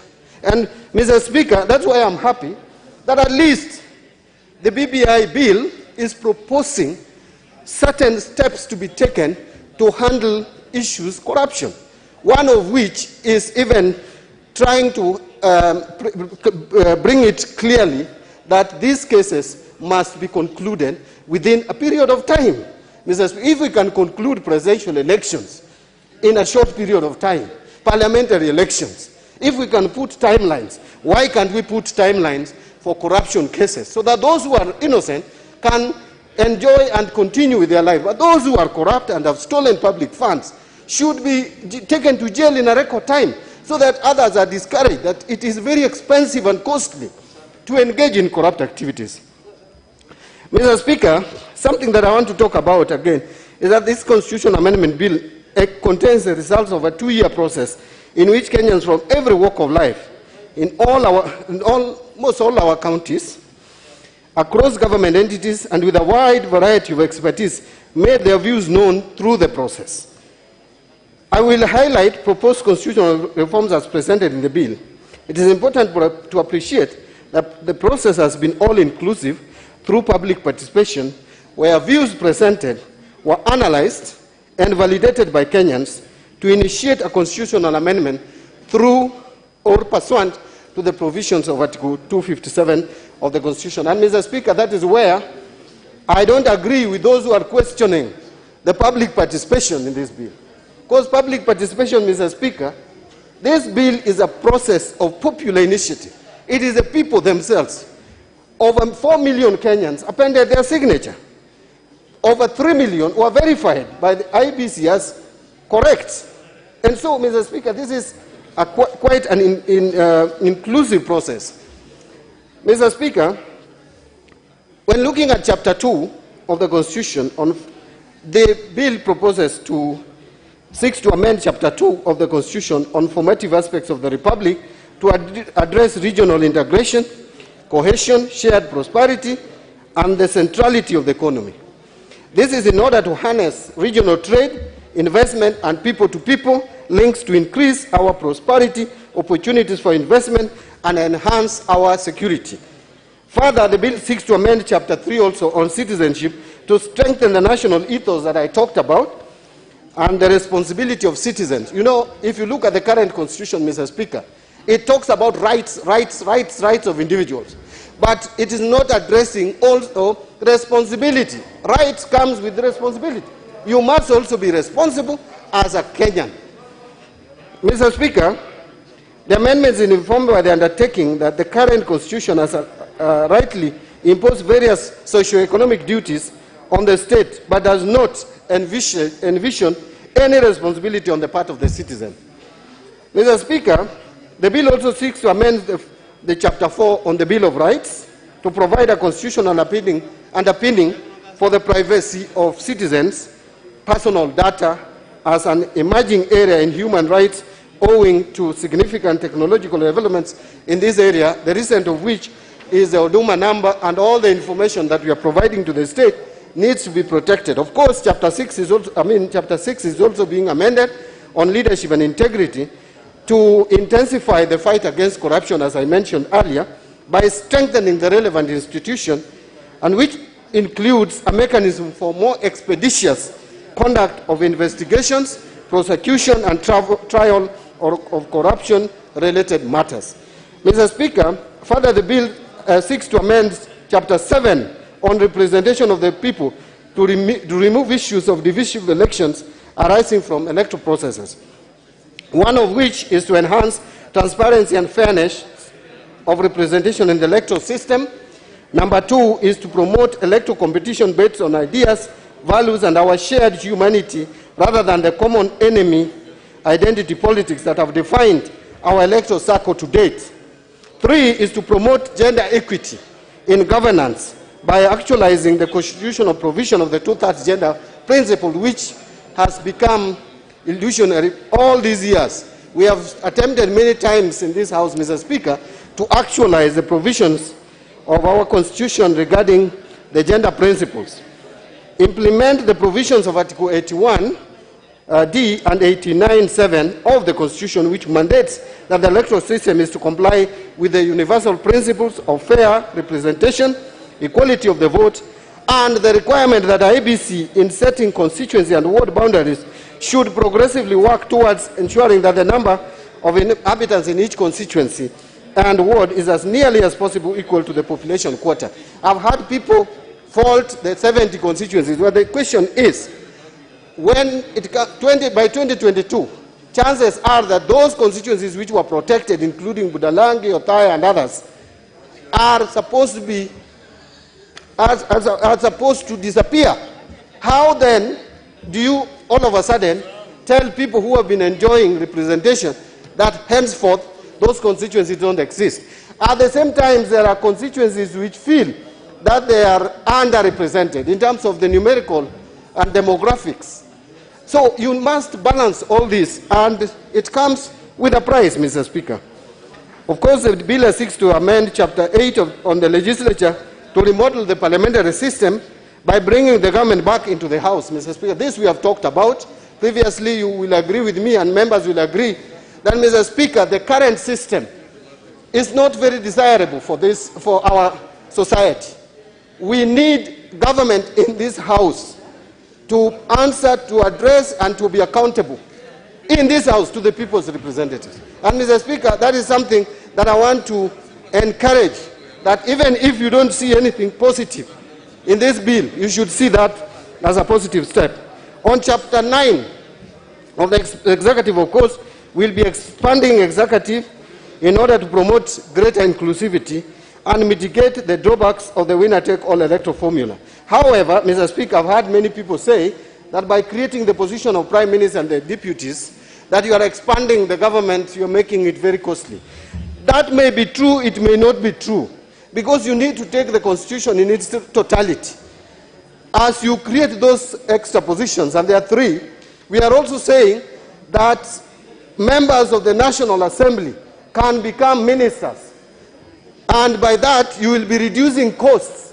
Because if the president nominates and appoints majority of members of the sitting members of the National Assembly into the cabinet, Mr. Speaker, the net effect will be reducing the cost of maintaining those cabinet secretaries out there. And then we need to do away with this CASS, do away with this unnecessary PSS. We are appointing too many PSS, like we almost attempted to do this afternoon. Mr. Speaker, we need to reduce costs at that level and have the position of Prime Minister and Deputy Prime Minister. On the judiciary, I don't want to talk about it. The Ombudsman is supposed to enhance accountability to the people. As we protect the independence of the judiciary and the integrity of the judiciary, there is also need to call for accountability. The judiciary also needs to be accountable for some of their actions to the people of Kenya, because the Constitution talks about the sovereignty of the people. It doesn't say judiciary is sovereign and others are not. People are sovereign, and all organs, parliament, executive and judiciary, must be accountable to the people. A formula must be found. And if this is not the formula, then which is the formula? Mr. Speaker, as I move towards concluding, the bill seeks to amend Chapter 11 on the devolved government. Mr. Speaker, this has been talked about, and I know this is a very pet area for many of members of Parliament. I will not delve into it. We all know that we are proposing to have shareable revenue going to counties to increase to 35%. Those of us who don't want to beg for money from the national government all the time, this is coming as a blessing to us, that now we will reduce the begging, money will be automatically allocated to our regions, whether your person is in power or not. On the public finance management, Mr. Speaker, there is a proposal to streamline the principles and processes to promote efficiency and ensure expenditures are directed to maximizing utility. The proposals give special attention to the actualization of the rights guaranteed under Article 43, as well as strengthening devolution. Finally, Mr. Speaker, the bill seeks to amend Chapter 13, 14 and 15 to ensure that the public service, national security agencies and commissions and independent officers are not only strengthened but also are accountable to the people of Kenya, have internal accountability systems that clearly and transparently separate the power of appointment and promotion from that of interdiction and censure, Mr. Speaker. The proposal also helps in carrying out rigorous audits that would inquire into value for money and ensure that sound principles of public finance management apply to every arm of government and every public institution. And finally, to facilitate, promote, and enable ethical conduct and responsibility in public resource management. Mr. Speaker, moving on, the biggest question that has arisen is the Parliament's role in processing. That is where I will end, Mr. Speaker. our role in processing a popular initiative bill to amend the Constitution, whether it is merely perfunctory or ceremonial. As the Dependent Committee on Justice and Legal Affairs has rightly observed, Parliament cannot replace the people's views on a popular initiative with its own. Thus, the ultimate authority regarding a popular initiative bill rests with the people, and that is the direction we should be driving this bill to. And Mr. Speaker, I spoke as the national chairman of Orange Democratic Movement Party, which is the minority party in this House. And Mr. Speaker indicated that as a party we have taken a decision on this matter, that the bill should be passed as is, in its entirety, because, Mr. Speaker, you cannot, in a process like this, a political process, you gain some, you lose some. You can never gain everything. You can never get everything you want. If you look at the report that, or the proposal that ODM presented to the task force and the validating team, Mr. Speaker, a lot of our views as a party were captured, and a number were also not put into the bill. And that is the game of politics. That is the game of negotiation. So, but Mr. Speaker, in a scale of 1 to 10, I would say that we are about 8 positive about this bill. And that is why the ODM party has given it, has said that this bill must be supported, and we urge our supporters across the country, Mr. Speaker, to support this bill even at the referendum, because that is where we are heading. I hope, Mr. Speaker, that the judiciary will dispense of the cases that are before them expeditiously so that Kenyans know the fate of BBI. We want to move forward. We want to finish with this matter, conclude it completely, and move to other things of national importance. Mr. Speaker, on the issue of constitutional amendments, in recognizing the Constitution as the supreme law of the land and constitutionalism as a basic principle of respecting the sovereignty of the people, it therefore means that in amending the Constitution and by having the people ratify it through the referendum, then you are actually creating a new order to be adhered to.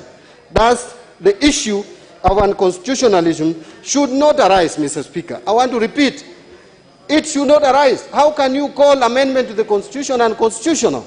It can never be. We can make mistakes. We can make amendments that are not good for this country. But it will be the Constitution. It is the people of Kenya who created the 2010 Constitution. It is them who can change it. Whether they are making it worse, it is them. It is their prerogative. You cannot again turn around and say that the people of Kenya don't know what they are doing. They are making an unconstitutional amendment to the Constitution. How can amendment to the Constitution become unconstitutional? It can only be wrong.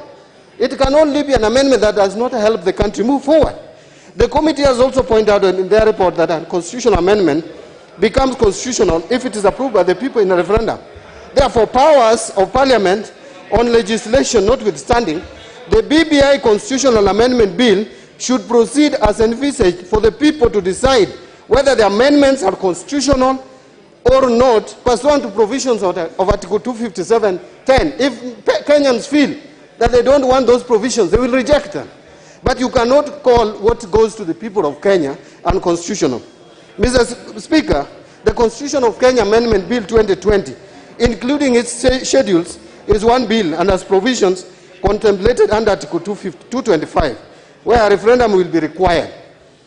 What we don't want to hear is that this bill can be signed into law without going to a referendum. That cannot happen. There are provisions in this bill, and it is one bill. It is one bill. This bill must go to the people of Kenya for validation. Mr. Speaker, in this regard, I urge this House to approve the bill, a decision that will enable the document to be subjected to a referendum as one bill. And I want to repeat, the people of Kenya will decide on the Constitutional Amendment Bill 2010 as one bill. There cannot be multiple bills in one bill. It is one bill, and Mr. Speaker, with those many remarks, I beg to second. Thank you.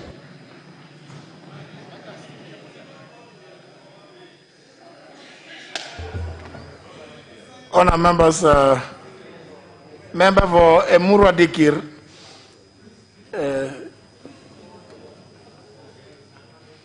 And this one, that one there, who...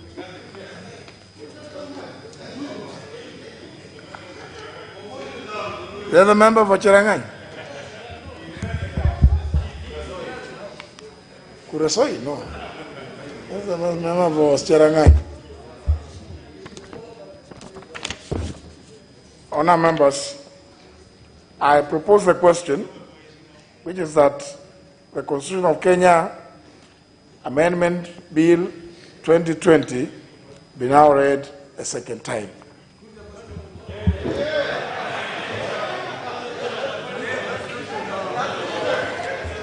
Now, honour members, let me just first of all remind yourselves of a resolution that you passed on 23rd of March, Tuesday, 23rd of March. To it, you limited time as follows: that for the mover is limited to a maximum of 1 hour in moving and 30 minutes in replying.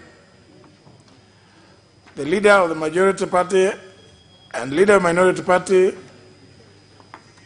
in the event that they are not the ones moving and or seconding, so are to be limited to a maximum of 30 minutes, and so is the chairperson or chairman, as the case may be, of the committee, limited to a maximum of 30 minutes, and that every other member speaking shall be limited in this debate on this bill to a maximum of 15 minutes. Remember, you increased the time. It's good. I know we've come from recess, short recess. Honorable Millie, you are still in the house, is it? Yeah, it's now 15 minutes, so you prepare properly. 15 minutes, not the usual 5 or 10 minutes. And that priority in speaking be according to the leader of the majority party and the leader of the minority party and the chairman of the relevant departmental committee, in that order. And therefore, I'm reminding you of that resolution, so that because I can see some of you want to contribute. Unless there are interventions, contributions after seconding, the priority will go to the chairman of the Justice and Legal Affairs Committee before the rest of you can. I mean, that's your resolution. Yeah. And I hope you remember. Now, I know 3 weeks is a long time when you're in the village and you are dealing with all manner of issues, barriers, digging chambers, and trying to ensure that the water flows properly in certain canals and others.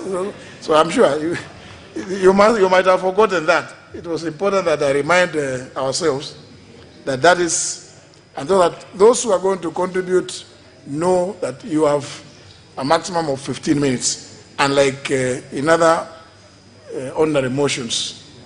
For this specific bill, that is the resolution you passed on 23rd of March. Now, what's your point of order, Honorable Duale?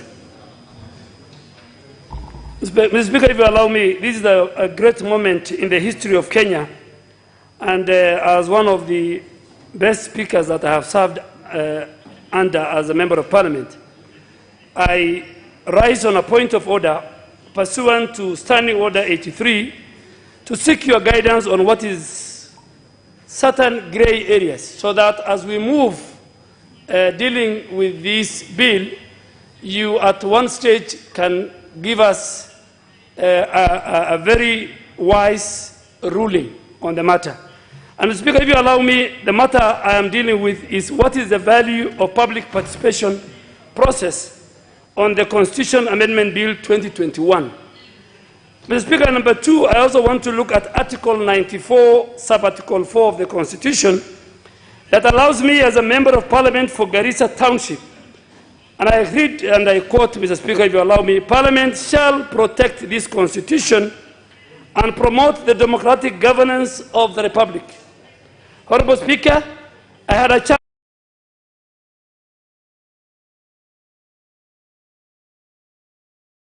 and the Senate Standing Committee on Justice. And I must commend both committees for a job well done.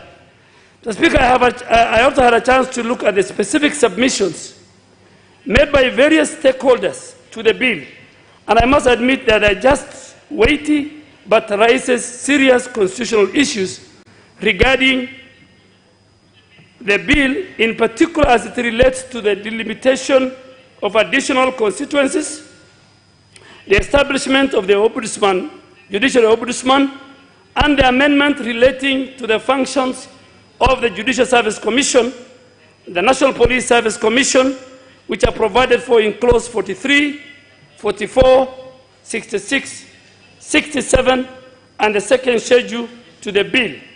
Mr. Speaker, in my view, the drafters of the Constitution, and Mr. Speaker, I participated in the 2010 Constitution. I was in this August House.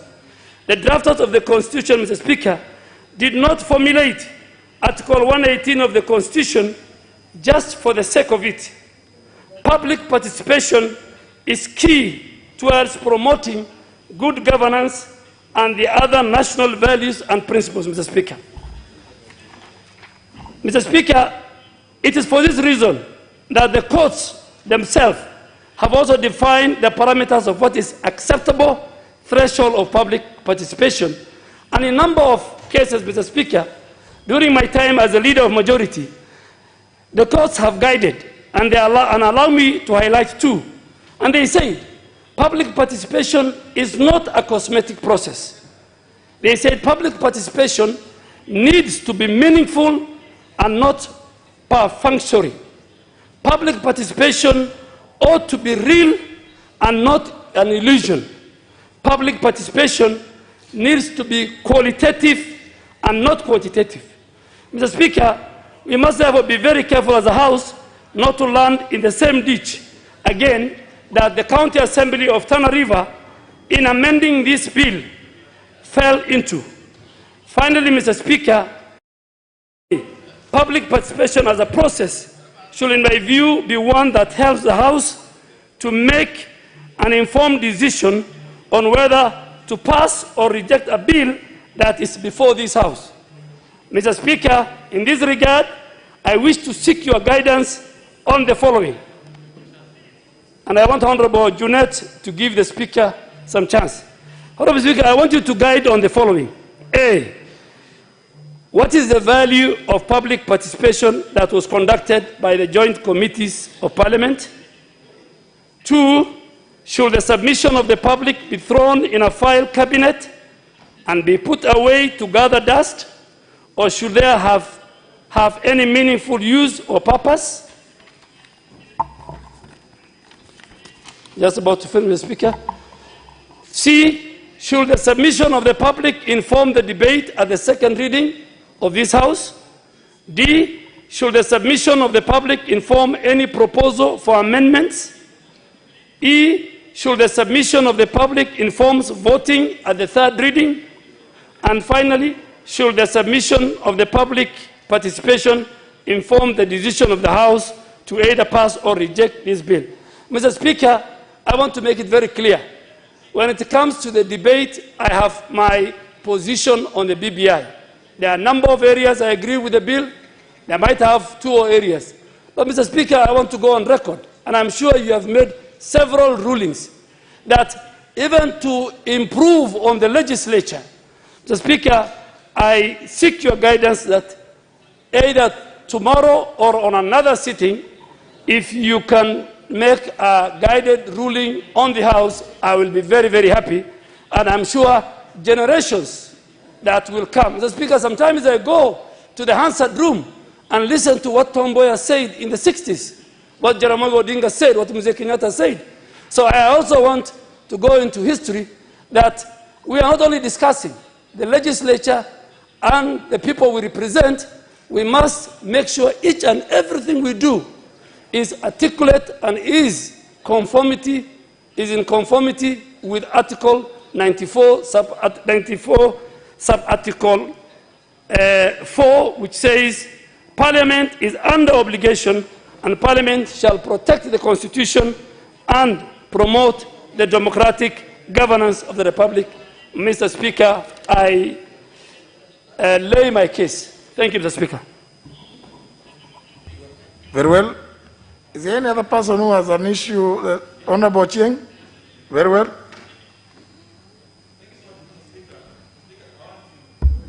Thank you so much, Mr. Speaker. I want to congratulate the persons who have come up with this particular bill. I think they have done a lot of work.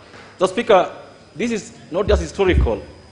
This is the first time that this House is seized of a bill of this nature, a bill to amend the Constitution that does not originate from any of us, but from an initiative called Popular Initiative, Mr. Speaker.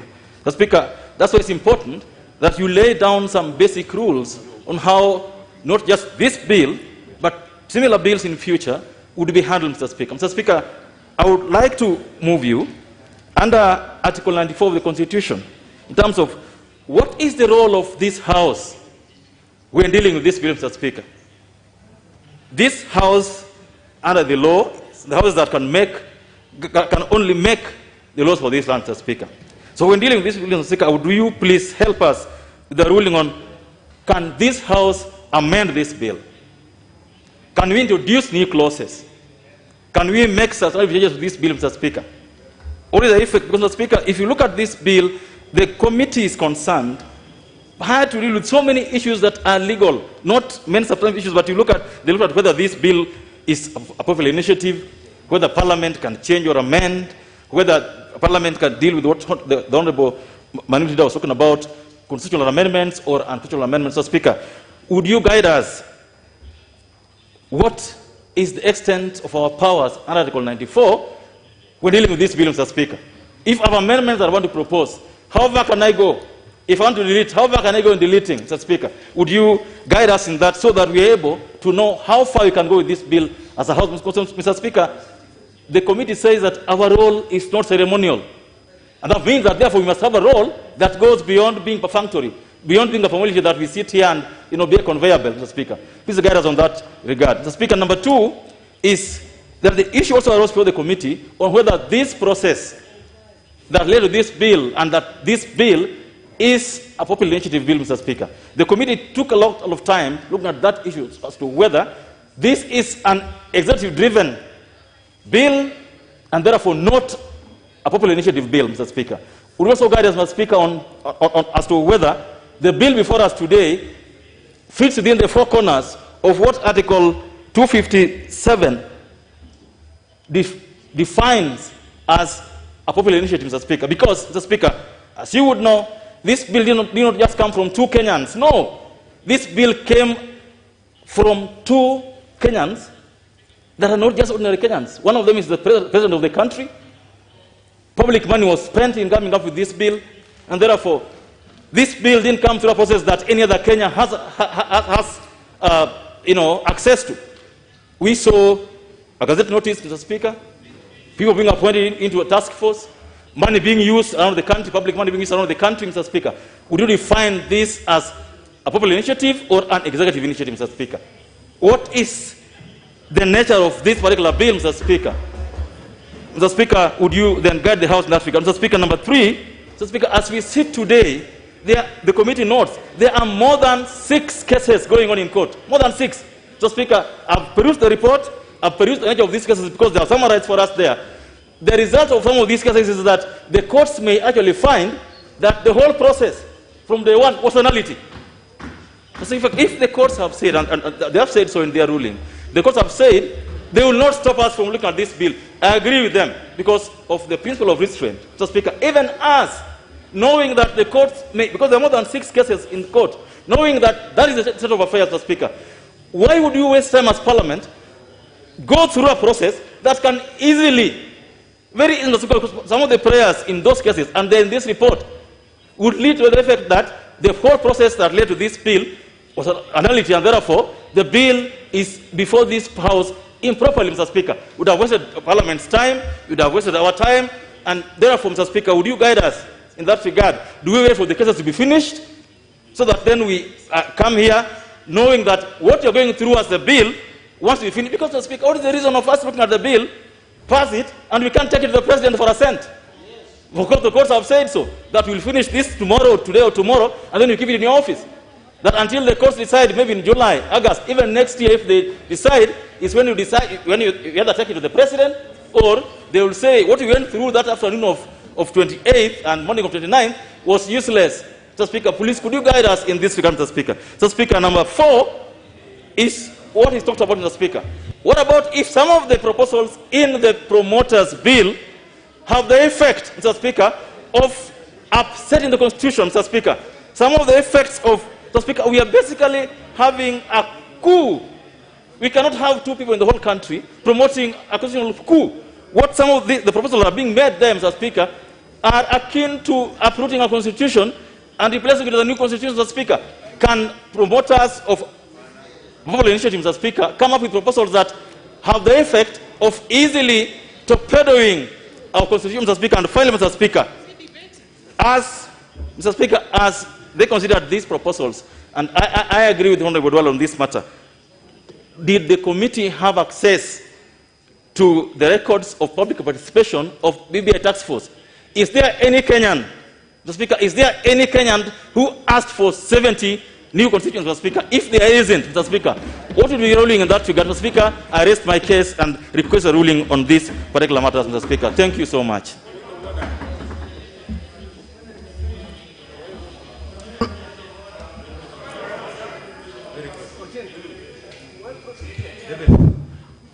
Yes, sir. Only with regard to those preliminary issues. On the preliminary issues, if you were in a court of law, you would be saying, oh, you have preliminary objections. But preliminary issues, but don't use them as the occasion for debate. Yeah, things that require a considered ruling. Yeah. No, I don't want that because because there are so many, and I don't want to. No, if we say we give the chair, then at some other point somebody raises the same constitutional issues. I want to deal. I want to hear all the constitutional issues that you have now, so that I can address them. Yeah, or be able to give direction as to how we are going to proceed. No, some of you, are they all constitutional? Please, let them be. Let them be. Honorable Junaid, you also have a constitutional issue. Mr. Speaker, you know, unfortunately, Mr. Speaker, or fortunately, I'm the promoter of the bill, Mr. Speaker. So when I hear members poking holes on constitutional grounds on my bill, Mr. Speaker, I get a bit, alarmed. Mr. Speaker, I want you to make a considered ruling at your own time on the matters the members are raising. But Mr. Speaker, I would like to say that this is not a process that began today or yesterday, Mr. Speaker. This is a process that began with the people of Kenya, Mr. Speaker. And I hope Honorable Duale was here because he mainly spoke about public participation, Mr. Speaker. Mr. Speaker, he presented his views as a person, and secondly, I want to bring to your attention that there is no more public participation than collecting of 4 million signatures, and there is no more public participation if this bill goes through the process of a referendum, Mr. Speaker, where every Kenyan will have an opportunity to participate in the best way they know, Mr. Speaker. Mr. Speaker, in conclusion, Mr. Speaker, I listened also to my colleague, Honorable David Ocheng. Mr. Speaker, if the Kenyan people decide to do a coup in this country, by doing a constitutional change, Mr. Speaker, you can't stop them. Because the Constitution allows them through Article 257, through a popular initiative, to do anything that they feel in terms of changing this Constitution, Mr. Speaker. So, Mr. Speaker, everyone has a right, through a public initiative, as a Kenyan, Mr. Speaker, to initiate any constitutional change that they deem fit, Mr. Speaker, including scrapping Parliament. Kenyans can collect 1 million signatures and say that we don't need parliament anymore. Let us stay without a parliament. Let us stay with the judiciary and the executive, Mr. Speaker. If that goes through a referendum, Mr. Speaker, it becomes a constitution. Mr. Speaker. Mr. Speaker, many of the issues that are being raised, if you look at the report of the committee, many of the issues that are being raised as constitutional issues have been addressed majorly in the report of the committee, Mr. Speaker. But, Mr. Speaker, I know you are a man of wisdom. I know you are a good lawyer, and you will give a very good, Mr. Speaker, I don't want my bill to be mutilated in this House, Mr. Speaker. Mr. Speaker, I belabored, Mr. Speaker, as a promoter, to collect 4 million signatures. None of these members, Mr. Speaker, can collect 4 million signatures, Mr. Speaker. I went around the country, Mr. Speaker, to get 4 million signatures, Mr. Speaker. Mr. Speaker. Mr. Speaker, Mr. Speaker, after that, Mr. Speaker, I got the services, Mr. Speaker, of experts, Mr. Speaker, to formulate for me a constitutional bill, Mr. Speaker, in accordance with my aspirations, Mr. Speaker, on how I want to change this constitution, Mr. Speaker. Mr. Speaker, after that, Mr. Speaker, I took that bill plus the signatures, Mr. Speaker, to the IEBC, Mr. Speaker. IEBC verified the signatures and got over 2 million people, Mr. Speaker. Later, Mr. Speaker, the bill was taken to 47 counties, Mr. Speaker. Mr. Speaker, as a promoter, I managed to convince 43 counties, Mr. Speaker, to support the bill, Mr. Speaker. As a promoter, Mr. Speaker. After that, Mr. Speaker, the bill found itself here in this House, Mr. Speaker. Now somebody just stands up on the floor of the House, a member, says, oh, this, Mr. Speaker, let us not mutilate this bill, Mr. Speaker, in this House, Mr. Speaker. This is a bill that we are doing for posterity, Mr. Speaker. We are not doing it for anybody, Mr. Speaker. I'm a promoter. I am the owner of the bill, Mr. Speaker, as you see me. I'm not a small man, Mr. Speaker, in this country. I am doing a constitutional change that affects 73 articles of the Constitution, Mr. Speaker. Nobody else could attempt to do it, Mr. Speaker. People here want just to filibuster here, Mr. Speaker, and they cannot even collect 100,000 signatures, Mr. Speaker.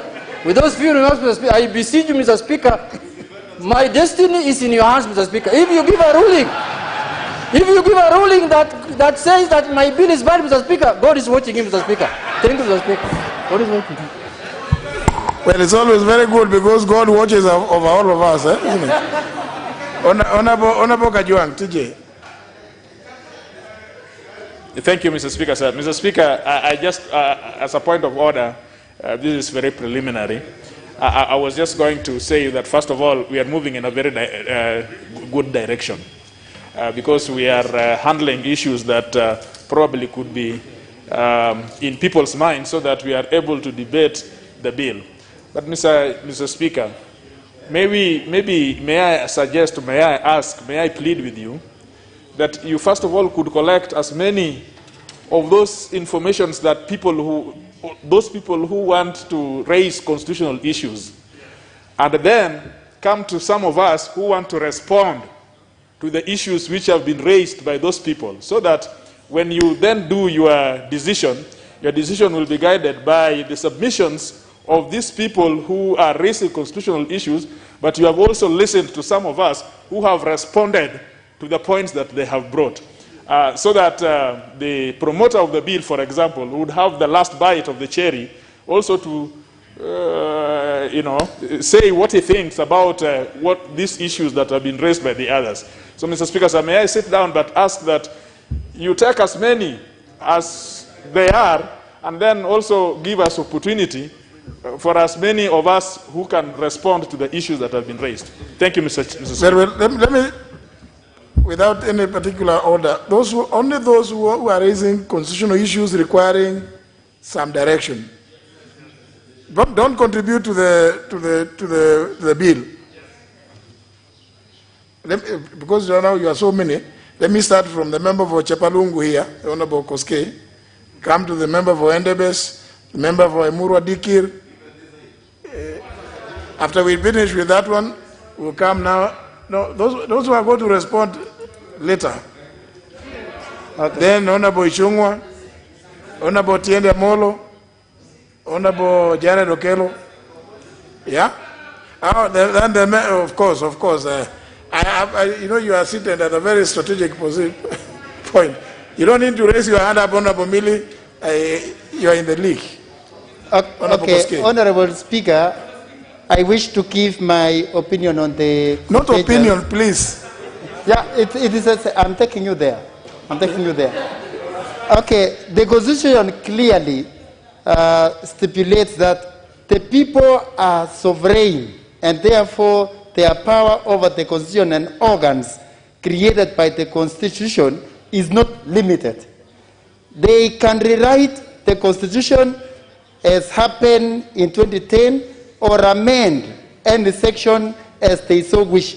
Parliament, in the process of amending the Constitution through a popular initiative, is a little more than a conveyor belt between county assemblies and the presidencies.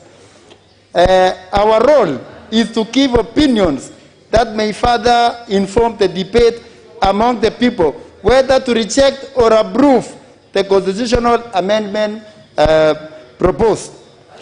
Honorable Speaker, the only thing that can be unconstitutional is a referendum, is the procedure, not what the people want to change. The aspirations of people supersede any organ created by the Constitution. Let us pass this document to the rightful owners, the people of Kenya. Let it die or live in their hands. Thank you, Speaker. Now,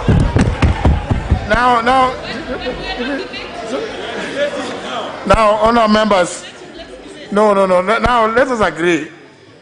That's a good contribution.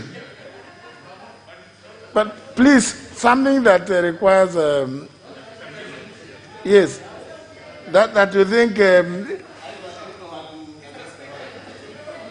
Honourable Bukose. Thank you, Honourable Speaker. Honourable Speaker, the issue I want to raise is on the procedure. Honourable Speaker, the Constitution requires that 24 counties passes the bill at the county assemblies for it to proceed to this House. I have tried to look into this report, and initially we've had information that the bills that were submitted to the counties, only 13 counties received the right bill. I have tried to look at this report. It's not talking into that, but the information out there is that 13 counties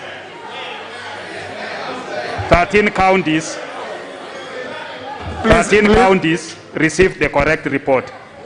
I seek your guidance, Honourable Speaker, to understand whether the correct threshold has been made by the counties for the right bill to be in this House, and whether we are discussing the correct bill or not the correct bill. That's what I seek to understand. Thank you, Honourable Speaker. Very well. Member for Emurua Dikir.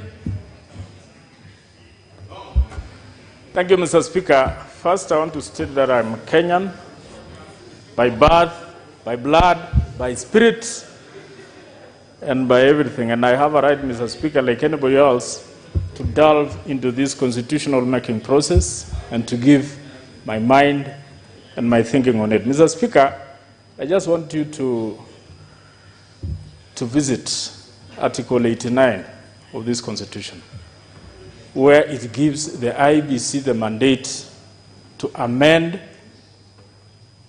to delimit the constituencies and the wards. Mr. Speaker, Article 89 gives that mandate to IBC. When you look at this proposed bill, Mr. Speaker, it has proposed to delimit certain constituencies in certain counties without amending that part which mandates the IBC. Mr. Speaker, I wish to seek your indulgence. Is it constitutional for BBI proponents to to delimit the constituencies without necessarily amending that part of the Constitution, which gives the mandate to IBC to do the delimitation? Secondly, Mr. Speaker, there is also a proposal to create CDF, to make CDF legal, to put it in the Constitution. Mr. Speaker, remember, CDF was annulled by courts, basing it on Article 95. Just a minute, Mr. Speaker. Mr. Speaker, I'm seeking your indulgence, not the indulgence of members. Article 95, Mr. Speaker, was based, actually the courts based their annulment on Article 95, where it put members of parliament as oversight, as oversight members. Mr. Speaker, this proposal has also proposed the creation of CDF without amending that part of the Constitution, which is Article 95, to allow members of parliament to act as oversight, at the same time to act as executive. Number 3, Mr. Speaker, this proposal actually wants to make this country a parliamentary system. Mr. Speaker, there is also what we call separation of powers. If we want to bring ministers to this house, that means we are making this house a parliamentary system. But the proponents of BBI never amended Article 95, which also talks about the separation of powers. Mr. Speaker, will it be constitutional to create a parliamentary system without amending the parts that brings in separation of powers? I thank you, Mr. Speaker. If it wasn't for the fact that I want to consolidate all those are the issues you have raised are they are so easy, I would have just dealt with them without going to, but I'll consolidate everything. Very good. Because they are very simple, very simple. Honorable Ishungwa. Thank you, Honorable Speaker, for this opportunity. And I don't really to repeat some of the issues that have been raised that I had in mind. But Honorable Speaker, mine, I'll just dwell on very simple issues. One is on the voting threshold. And you are aware that this being a people's initiative or a popular initiative, Honorable Speaker, Article 257, sub-Article 8 of the Constitution gives a threshold as to how we will vote in this House, Honorable Speaker, as a simple majority rather. A majority of members of each House, Honorable Speaker. That is this House and the other House, the Senate, Honorable Speaker. And therefore, Honorable Speaker, considering that we have COVID guidelines and we only 112 that are allowed to sit in this chamber, one, I wanted to know what measures, Honorable Speaker, you may have put in place to ensure that this being a very important bill, one, that a majority of the members of this House are able to contribute, even in terms of time, and granted that we had opportunity before we went on recess to extend the time for speaking, therefore giving 15 minutes, which is adequate time for us to be able to ventilate on many of the issues. But also time in terms of for how long are we going to debate this bill? Is it just this sitting that ends in another few minutes and tomorrow the whole day? Are we going to proceed with it beyond tomorrow to allow as many members to contribute, Honorable Speaker, within the 15 minutes? And you will appreciate our numbers and the 15 minutes and the time that we allowed per session to be seated here amidst the COVID protocols. Two, Honorable Speaker, is on the threshold for voting. As much as you say a majority of members in each House, I would want you to guide us on what constitutes this majority. Is it now a majority of the members that will be present on the particular day of voting? Or is it the 112 that will be in the chamber? Are we voting electronically? I am not asking you, Majority Leader, you better keep your cool. I'm addressing the Speaker. And Mr. Speaker, you may protect me from the Leader of Majority. You know he's used to swearing, and let me not even look at him. He might swear that you'd rather die than listen to me. But anyway, Mr. Speaker, I was saying you need to define for us the threshold, whether it will be a majority of members of each House, and maybe I constrain myself to this House. Will it be 50% plus one of the 349 members of this House passing the bill, or a simple majority of the quorum present? Because if we have 50 members and we have quorum, the promoter, of course, you can hear shouting quorum. And therefore, Honorable Speaker, that is why I would want guidance. whether the promoter, Honorable Junet, as much as we don't quorum, whether we go with 50% plus 1 or 349, or it is 50% plus 1 of what is allowed within the COVID protocols, or of those who will be present here and maybe even in the tents, and are you going to provide mechanisms on how we vote out in the tents?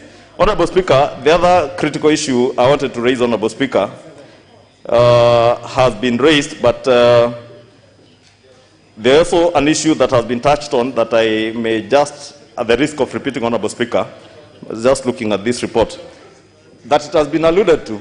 And Honorable Speaker, we cannot be blind to media reports, to rumors, if you want to call it rumors, as I have heard my colleagues here call them, but innuendos, gossip, or whatever you want to call it. But there has been mentioned that there were errors. Errors, maybe that were deliberate, errors that came from saboteurs of this process, and if I had the ability, Honorable Speaker, and I will be expressing my views when we come to debate, you know I would be a saboteur of this process because I truly don't believe in it. Honorable Speaker, those reports, Honorable Speaker, we cannot ignore them. We cannot ignore talk that there have been errors in terms of what is in the bill, that there have been errors or different versions of bills going to different county assemblies, as alluded to by the member for Endebes, that there is even allusion in the report, Honorable Speaker, and if you read this report, I'll just pull paragraph 360, actually alludes to the fact, and it says that the committees observed the copies of the bill submitted by the IEBC and introduced in the houses had the inadvertent errors to clauses 13, 48, and paragraph 1 of the second schedule. Honorable Speaker, the fact that that has been alluded to by a report done by a committee of this House, then we cannot belittle that matter to be a matter of rumors, innuendos, and gossip and media reports, because it has been alluded to by a committee of this House, and it is now a record of this House. How then do we address those issues? How do we correct those errors, or how will those errors be corrected if they exist as had been alluded to in the report? Honorable Speaker, we want to know what bill is before this House, Honorable Speaker. Is it the one that went to county A, or the one that went to county number 10, or county number 20? Is it among the 11 or 13 counties that were said to have received the correct bills, or those that were not? The two bills that went to this House and the other House, the Senate, Honorable Speaker, which bill, Honorable Junet, relax, which bill is this House then considering? Does the bill, Honorable Speaker, have errors, as has been alluded to by the report and the chair of the committee, and those who sit in that committee will be speaking to those issues? And how do we cure those issues? What shall be the implication, Honorable Speaker, of the two houses considering different versions of the bill, if indeed there are two different versions, one that came to the National Assembly and another to the Senate, irrespective of whether it is subject to the entire bill or versions of the bill in terms of errors in one bill versus the other? What is the implication if we are seen to be considering two different versions of the bill? And of course, the questions that Honorable Ochieng was alluding to, can, for instance, these errors be corrected? How will they be corrected?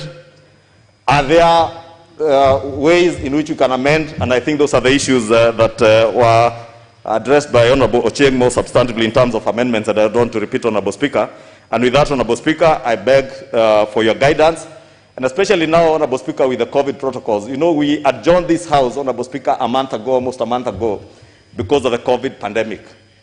Honorable Speaker, we have been recalled, besides the business that we addressed on the Principal Secretary, which could be important or not important, since we have other Principal Secretaries, and the TSC that is very important because of teachers and our children having be going to school in the next 1 week, Honorable Speaker. But we are recalled principally also to look into this bill. And of course, DORA, the Division of Revenue amendments from the Senate, which is important, Honorable Speaker, for us, although that House, I think, has issues with always amending DORA.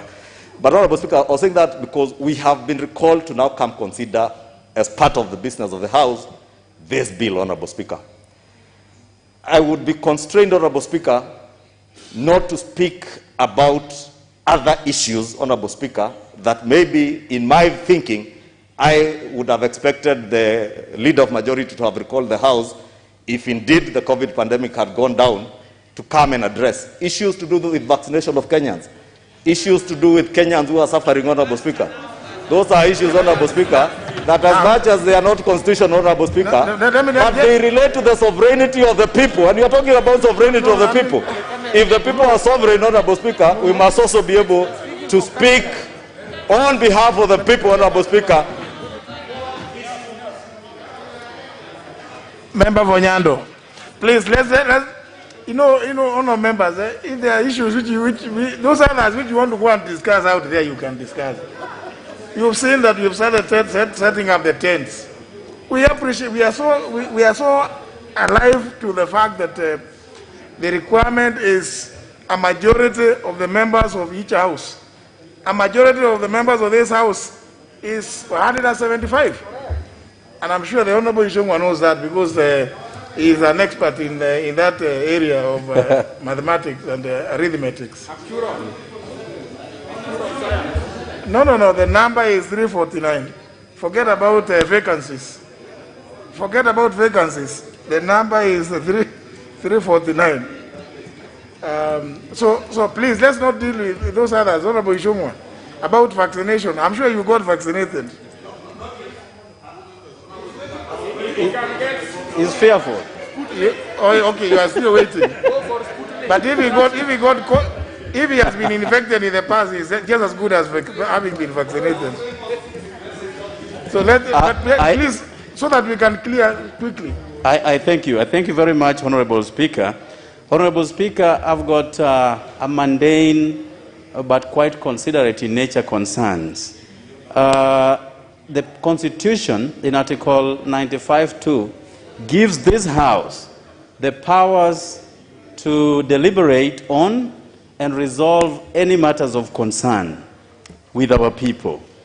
And, Honorable Speaker, one matter of fundamental concern to me is not about going into the body of the bill, but just about the typographical errors or making references to wrong articles and sub-articles of the Constitution, Honorable Speaker. I'm seeking a ruling from you, because we also understand the limitation of this House as so far as getting into the body that may tinker with the will of the originators of the bill. And we are not the promoters, we are not the owners of this bill, and therefore we are gagged to that extent.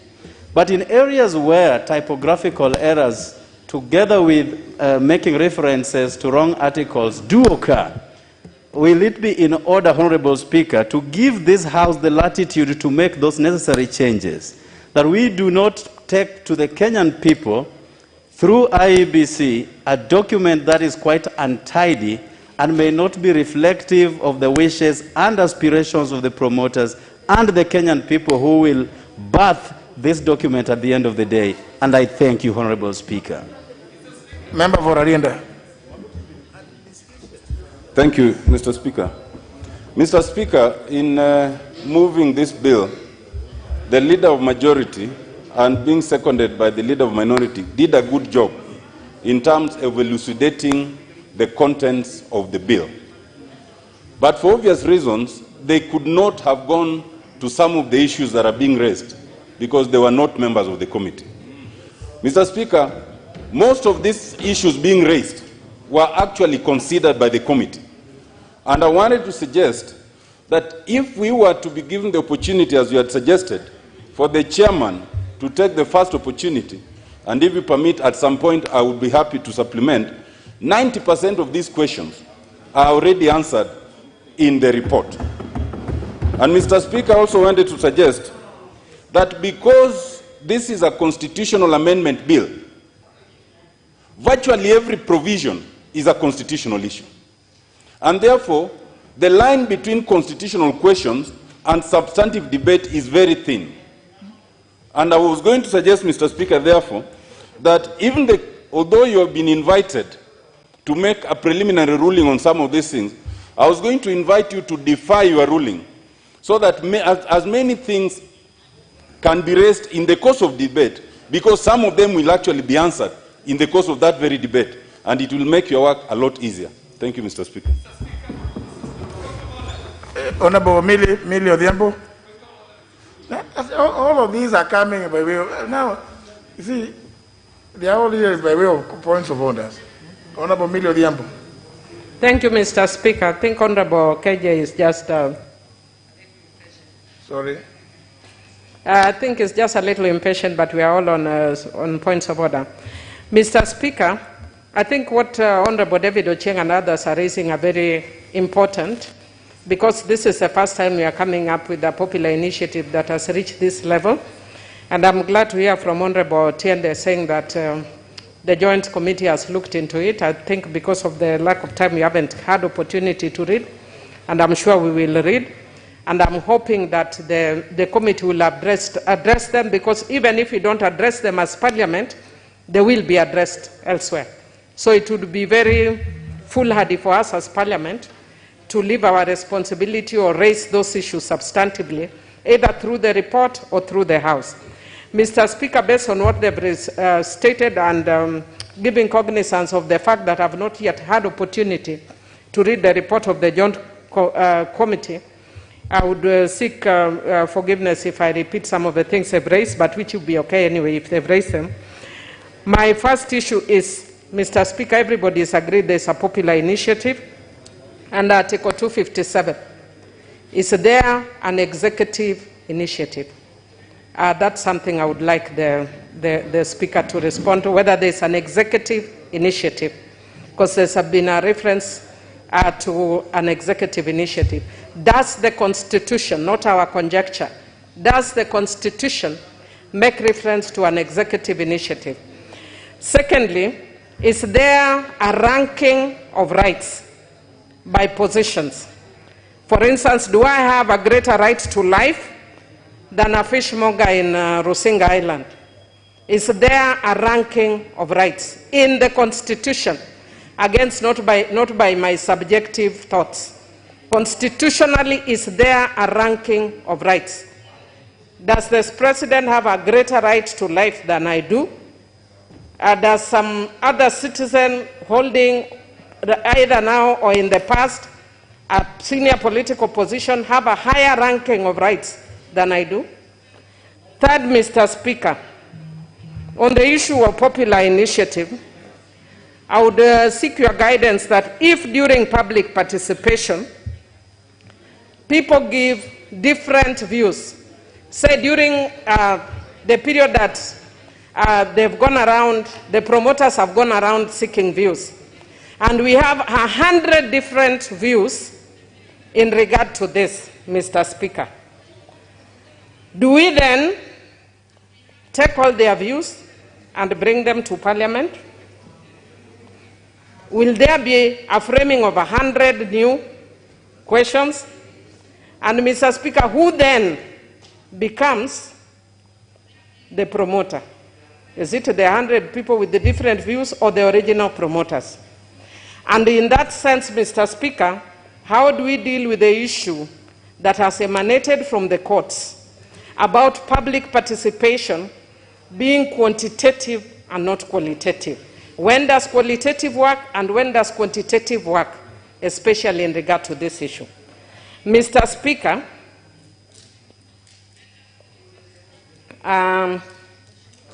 the other issue, just two more, Mr. Speaker. Can a constitutional provision that has been moved by Kenyans, that Kenyans have desired, in itself be considered unconstitutional? Mr. Speaker, I hope you're getting me. Absolutely.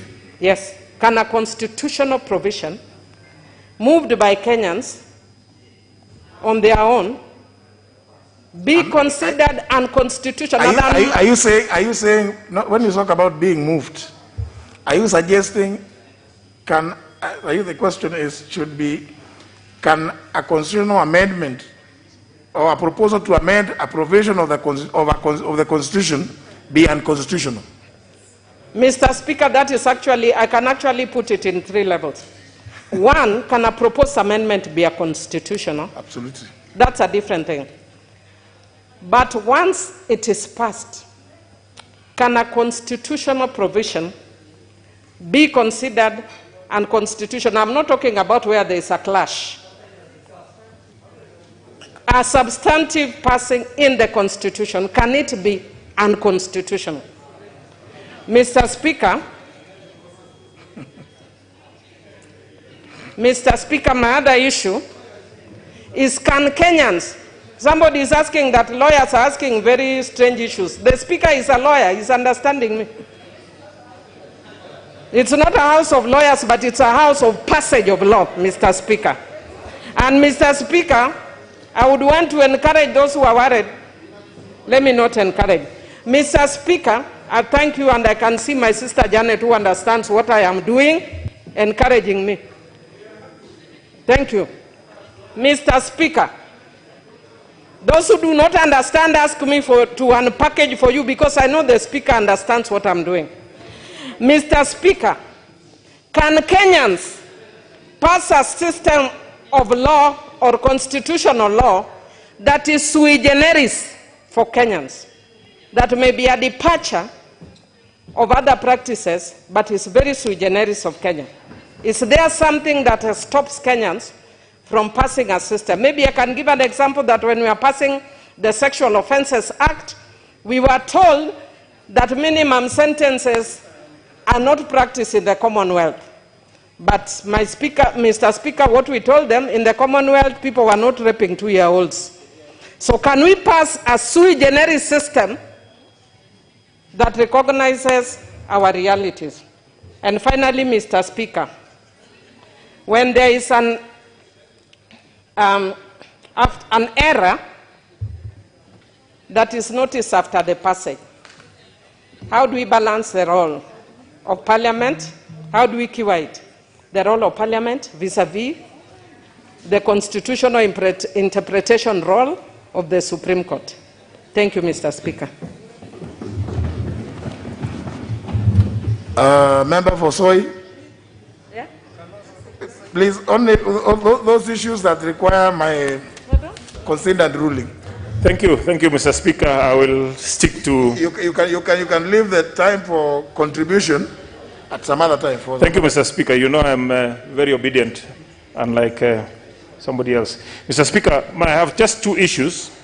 One, Mr. Speaker, I have seen the Honorable Junet being very passionate about this being his bill. And when I look at the promoter of the bill, Mr. Speaker, is the Building Bridges Initiative. To the best of my knowledge, Mr. Speaker, the Building Bridges Initiative was never gazetted. What was gazetted was the BBI task force and the BBI steering committee. So it would be nice, Mr. Speaker, if you gave a ruling to tell us whether the promoter of the bill is actually recognized in law in Kenya. The second issue, Mr. Speaker, that I really want to know is, Mr. Speaker, the time when, and I think Honorable Ichungwa raised it, but I really would like to know, Mr. Speaker, this is a constitutional making process. We are seeking to amend the Constitution of Kenya. Mr. Speaker, you have called a special sitting for today and tomorrow. Does that mean that this process ends tomorrow? Will it be people-driven? Will it be really satisfactory to the people of Kenya that a serious matter like a constitutional amendment will be debated for 2 days? And I'm not saying it is that is what you have decided, Mr. Speaker, but it is good that you give a ruling of how long we can debate, so that every Kenyan who is represented in this House can have their views heard. Many Kenyans are now sending SMSs, they are sending emails, they are sending WhatsApp messages that ask this question, ask this question. So, Mr. Speaker, we beg you to... No, on the second one, on the latter one, so that you don't, you have some comfort, Honorable Kositan.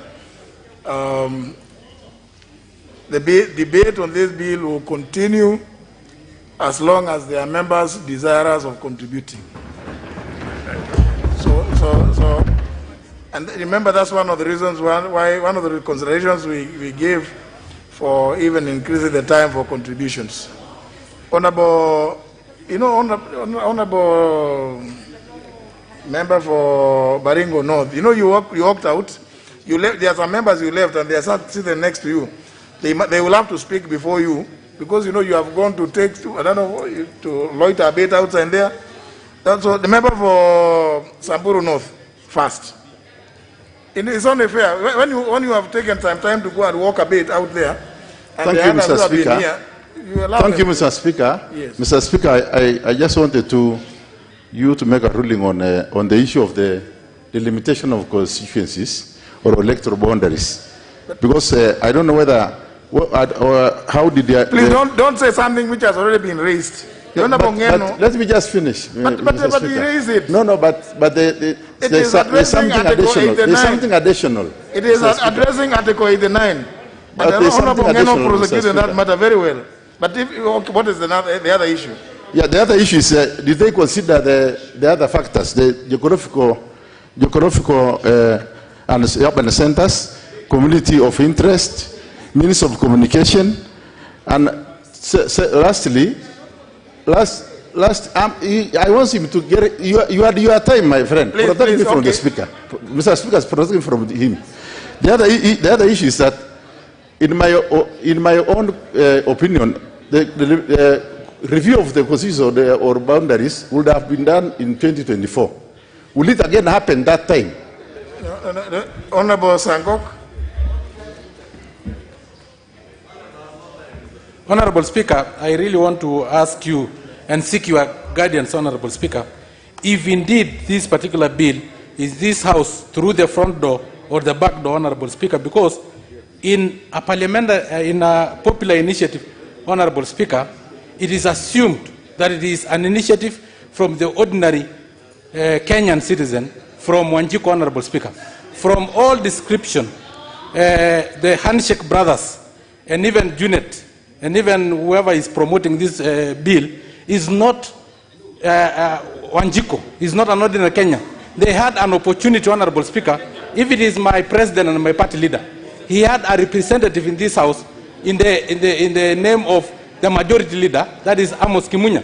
If it is now Honorable Sankok. So you know that issue is what has been raised. If you listen to what Honorable Milio Diambo was raising, she used a lot of English.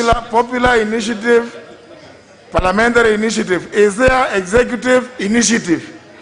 So the long and short, I'll be able to respond to that. It's straightforward. Please. Yes. Even you yes, sir, have a right actually to begin a popular initiative, not a parliamentary initiative. If I may say that pronto.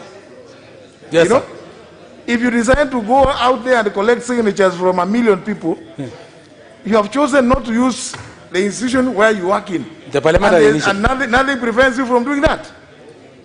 So any Kenyans is an ordinary Kenyans, including the president, the right former Honorable Raila Odinga? Yeah. Okay, even the army are ordinary. Now I'm learning now today, so I'm learning. But I thought that from all description, they are not ordinary Kenyans. They had an opportunity. Mbadi is here to stand in for Raila Odinga. Thank you. Thank you for your guidance. Honorable Gekaria, now we want to finish this. Okay. Let's get that to you. Honorable Gekaria. Thank you, Honorable Speaker. Mine is actually it's only one issue. You know, when Honorable, Kabinga Wadhayo, when he was asking that question about a 176-page report that people had not read, I was the first person to dismiss him. But, Honorable Speaker, going by what has been said... No, sorry. No, you don't have to speak, Honorable Kabinga Washira. He made a mistake. It was Honorable Murugara. Yes, it is Murugara. I'm sorry. When Honorable Murugara rose and requested for time to be given, Honorable Speaker, in your ruling, can you give us also, you make a ruling as if a report is tabled in the morning of 200 pages. Should we debate it in the next 2 hours? Maybe you could be able to give us a ruling on that basis so that we also have time on when we should read or we should not read. Thank you, Honorable Speaker. Except that, of course, in the course of today, a report by the Budget and Appropriations Committee was tabled, and you, not me, dealt with it both in second reading, a committee of the whole House, third reading. So I don't know. You know, a report is a report. It doesn't matter whether it is 1,000 pages or 2 pages. It's a report. So, Honorable Gegaria, you know, because, you know, you can't eat your cake and have it. You passed the Division of Revenue bill this morning. And the report was tabled again this morning. So actually, you know, you just proved that you can do a lot of things. And that's why, you know, Honorable Lessonet, that way so that we can finish. Honorable members, I only have 10 minutes. Thank you, Mr. Speaker. Who's that? Mr. Speaker, I just want to invite your ruling that the 47 county assemblies are variously gone through different documents in terms of the errors which have been alluded to. And Mr. Speaker, whether we want to call them typographical errors, they have gone through assemblies similar to this assembly. The assembly in Kabarnet in Baringo County, Mr. Speaker, is as good assembly as this one, National Assembly of Kenya. Mr. Speaker, we have enough time, Mr. Speaker, which I want you to respond in your ruling, why we cannot send back the corrected document to those assemblies, Mr. Speaker, for processing. That is one, Mr. Speaker. The second one, Mr. Speaker, is on the independence.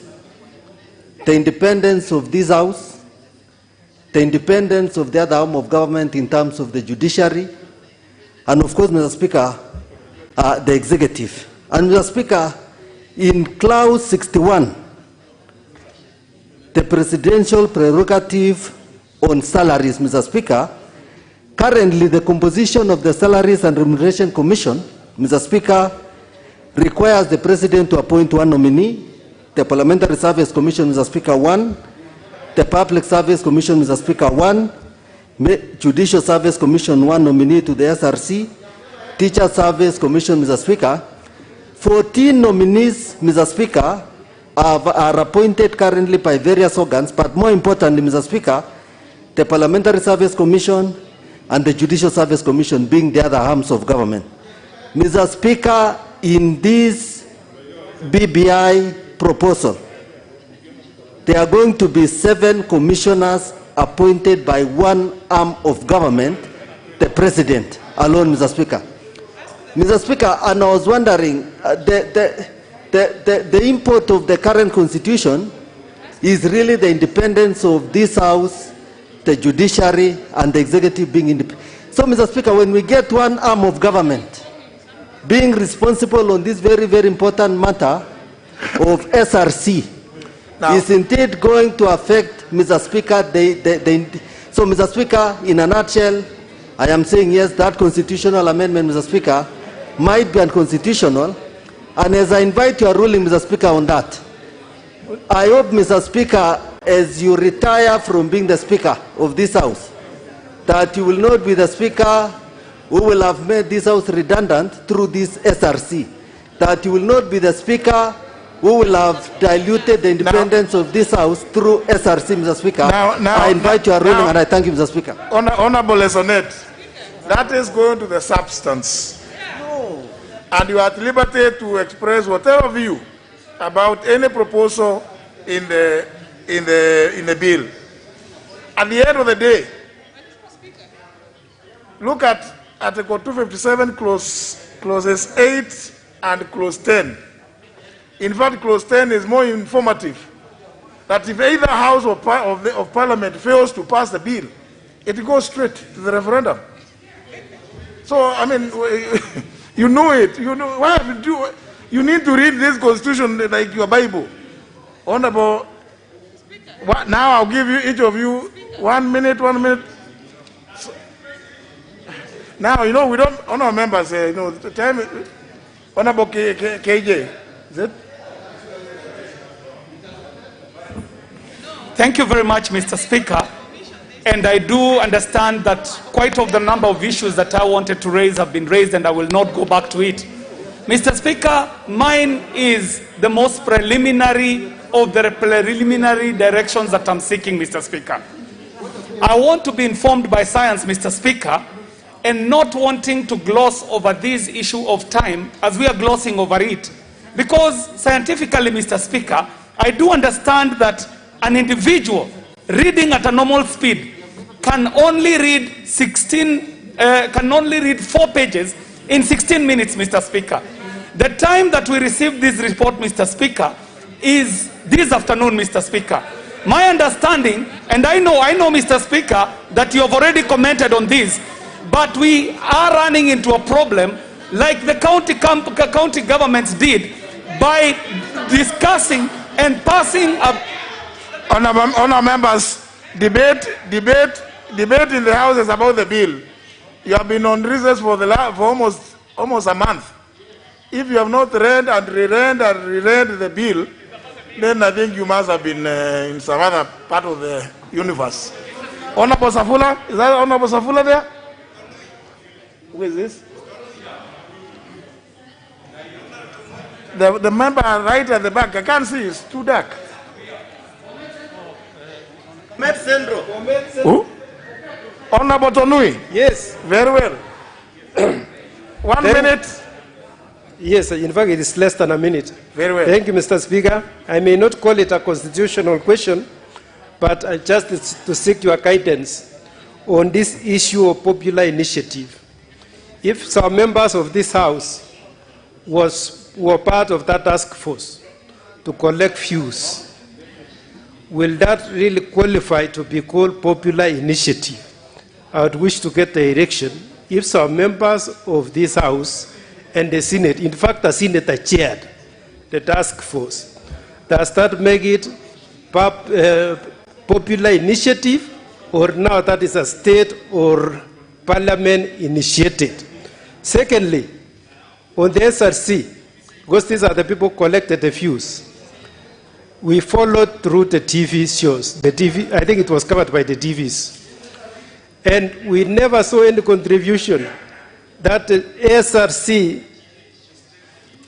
Honourable Kaluma, please. And time is... I thank you, Mr. Speaker. Mr. Speaker, most of these questions are indeed in the report. But, Mr. Speaker, I have 3 questions for directions. Number 1, whether a bill to amend the Constitution by popular initiative can be amended by the promoters through the mover before Parliament finally decides. It is important for me. Number 2, whether a bill to amend the Constitution by popular initiative can be amended by Parliament. And, Mr. Speaker, if so, to what extent? If you look at our schedule, for instance, we are referring to this act. Can we just let that pass, or we say this Constitution? Lastly, Mr. Speaker, is the matter of how does Parliament, or should Parliament, treat a clearly unconstitutional provision proposed to amend the Constitution. And I'm only looking at the proposed clause 43, which I'm worried could be interfering with the security of tenure of judges or judicial independence. And I mean, if Parliament were to find that indeed this would be a problem, do we just leave it to the... Honourable Amunyinyi. Speaker, thank you. An amendment to the Constitution, Mr. Speaker, clearly under Article 255 makes provisions, and particularly it guides the process. And 256, Mr. Speaker, is also clear if the initiative is by Parliament. But I want to draw your attention, Mr. Speaker, to 257, particularly sub-articles 7, 8, 9, and 10. 7 is about the draft having been passed by majority count assemblies, and 10 is if either House of Parliament fails to pass the bill, or the bill relates to a matter specified in 255, the proposed amendment shall be submitted to the people in a referendum. Mr. Speaker, this clearly gives, even when you read 11, my question, and which I want You know, you spend time reading on the members, on the member for Samburu North.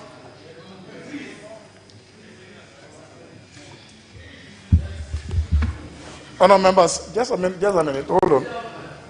Honour members, you would agree that you've raised quite a number of issues, some of them which are quite light, some weighted that may require some considered ruling.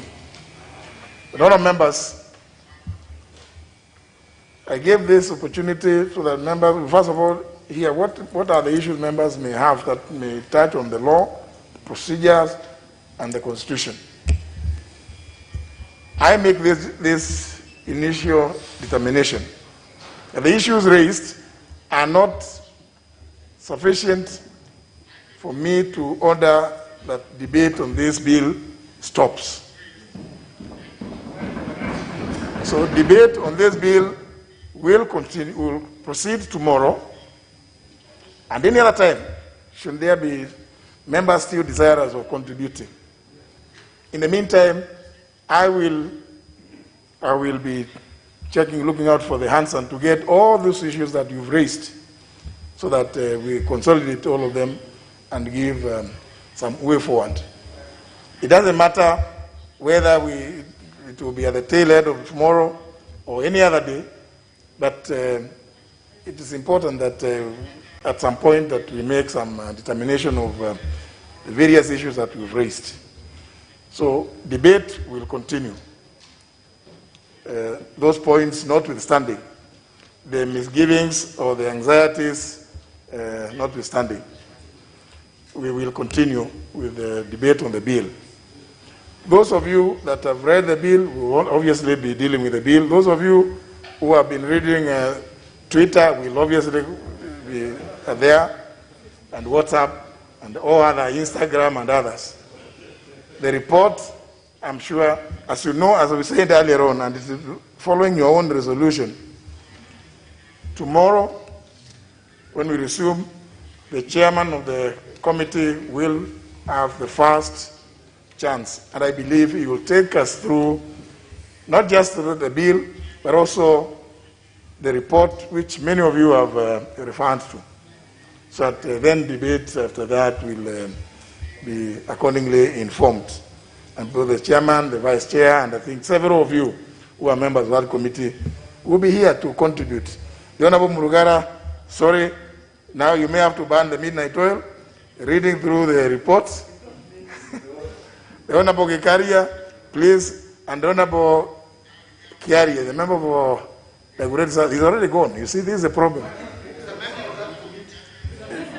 He's a member of the committee, and he hasn't even read.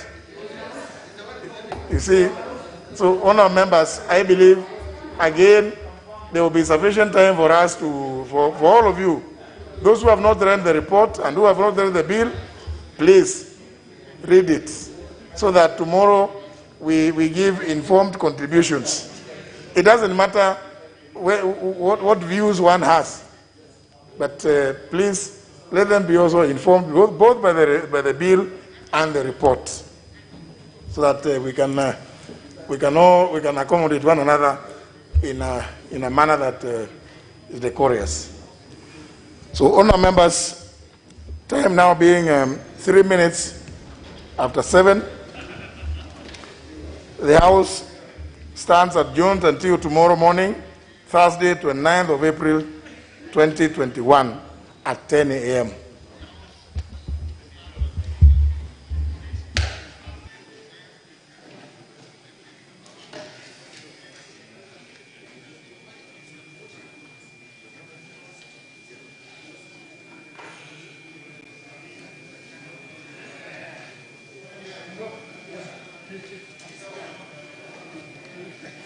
I'm one of the big.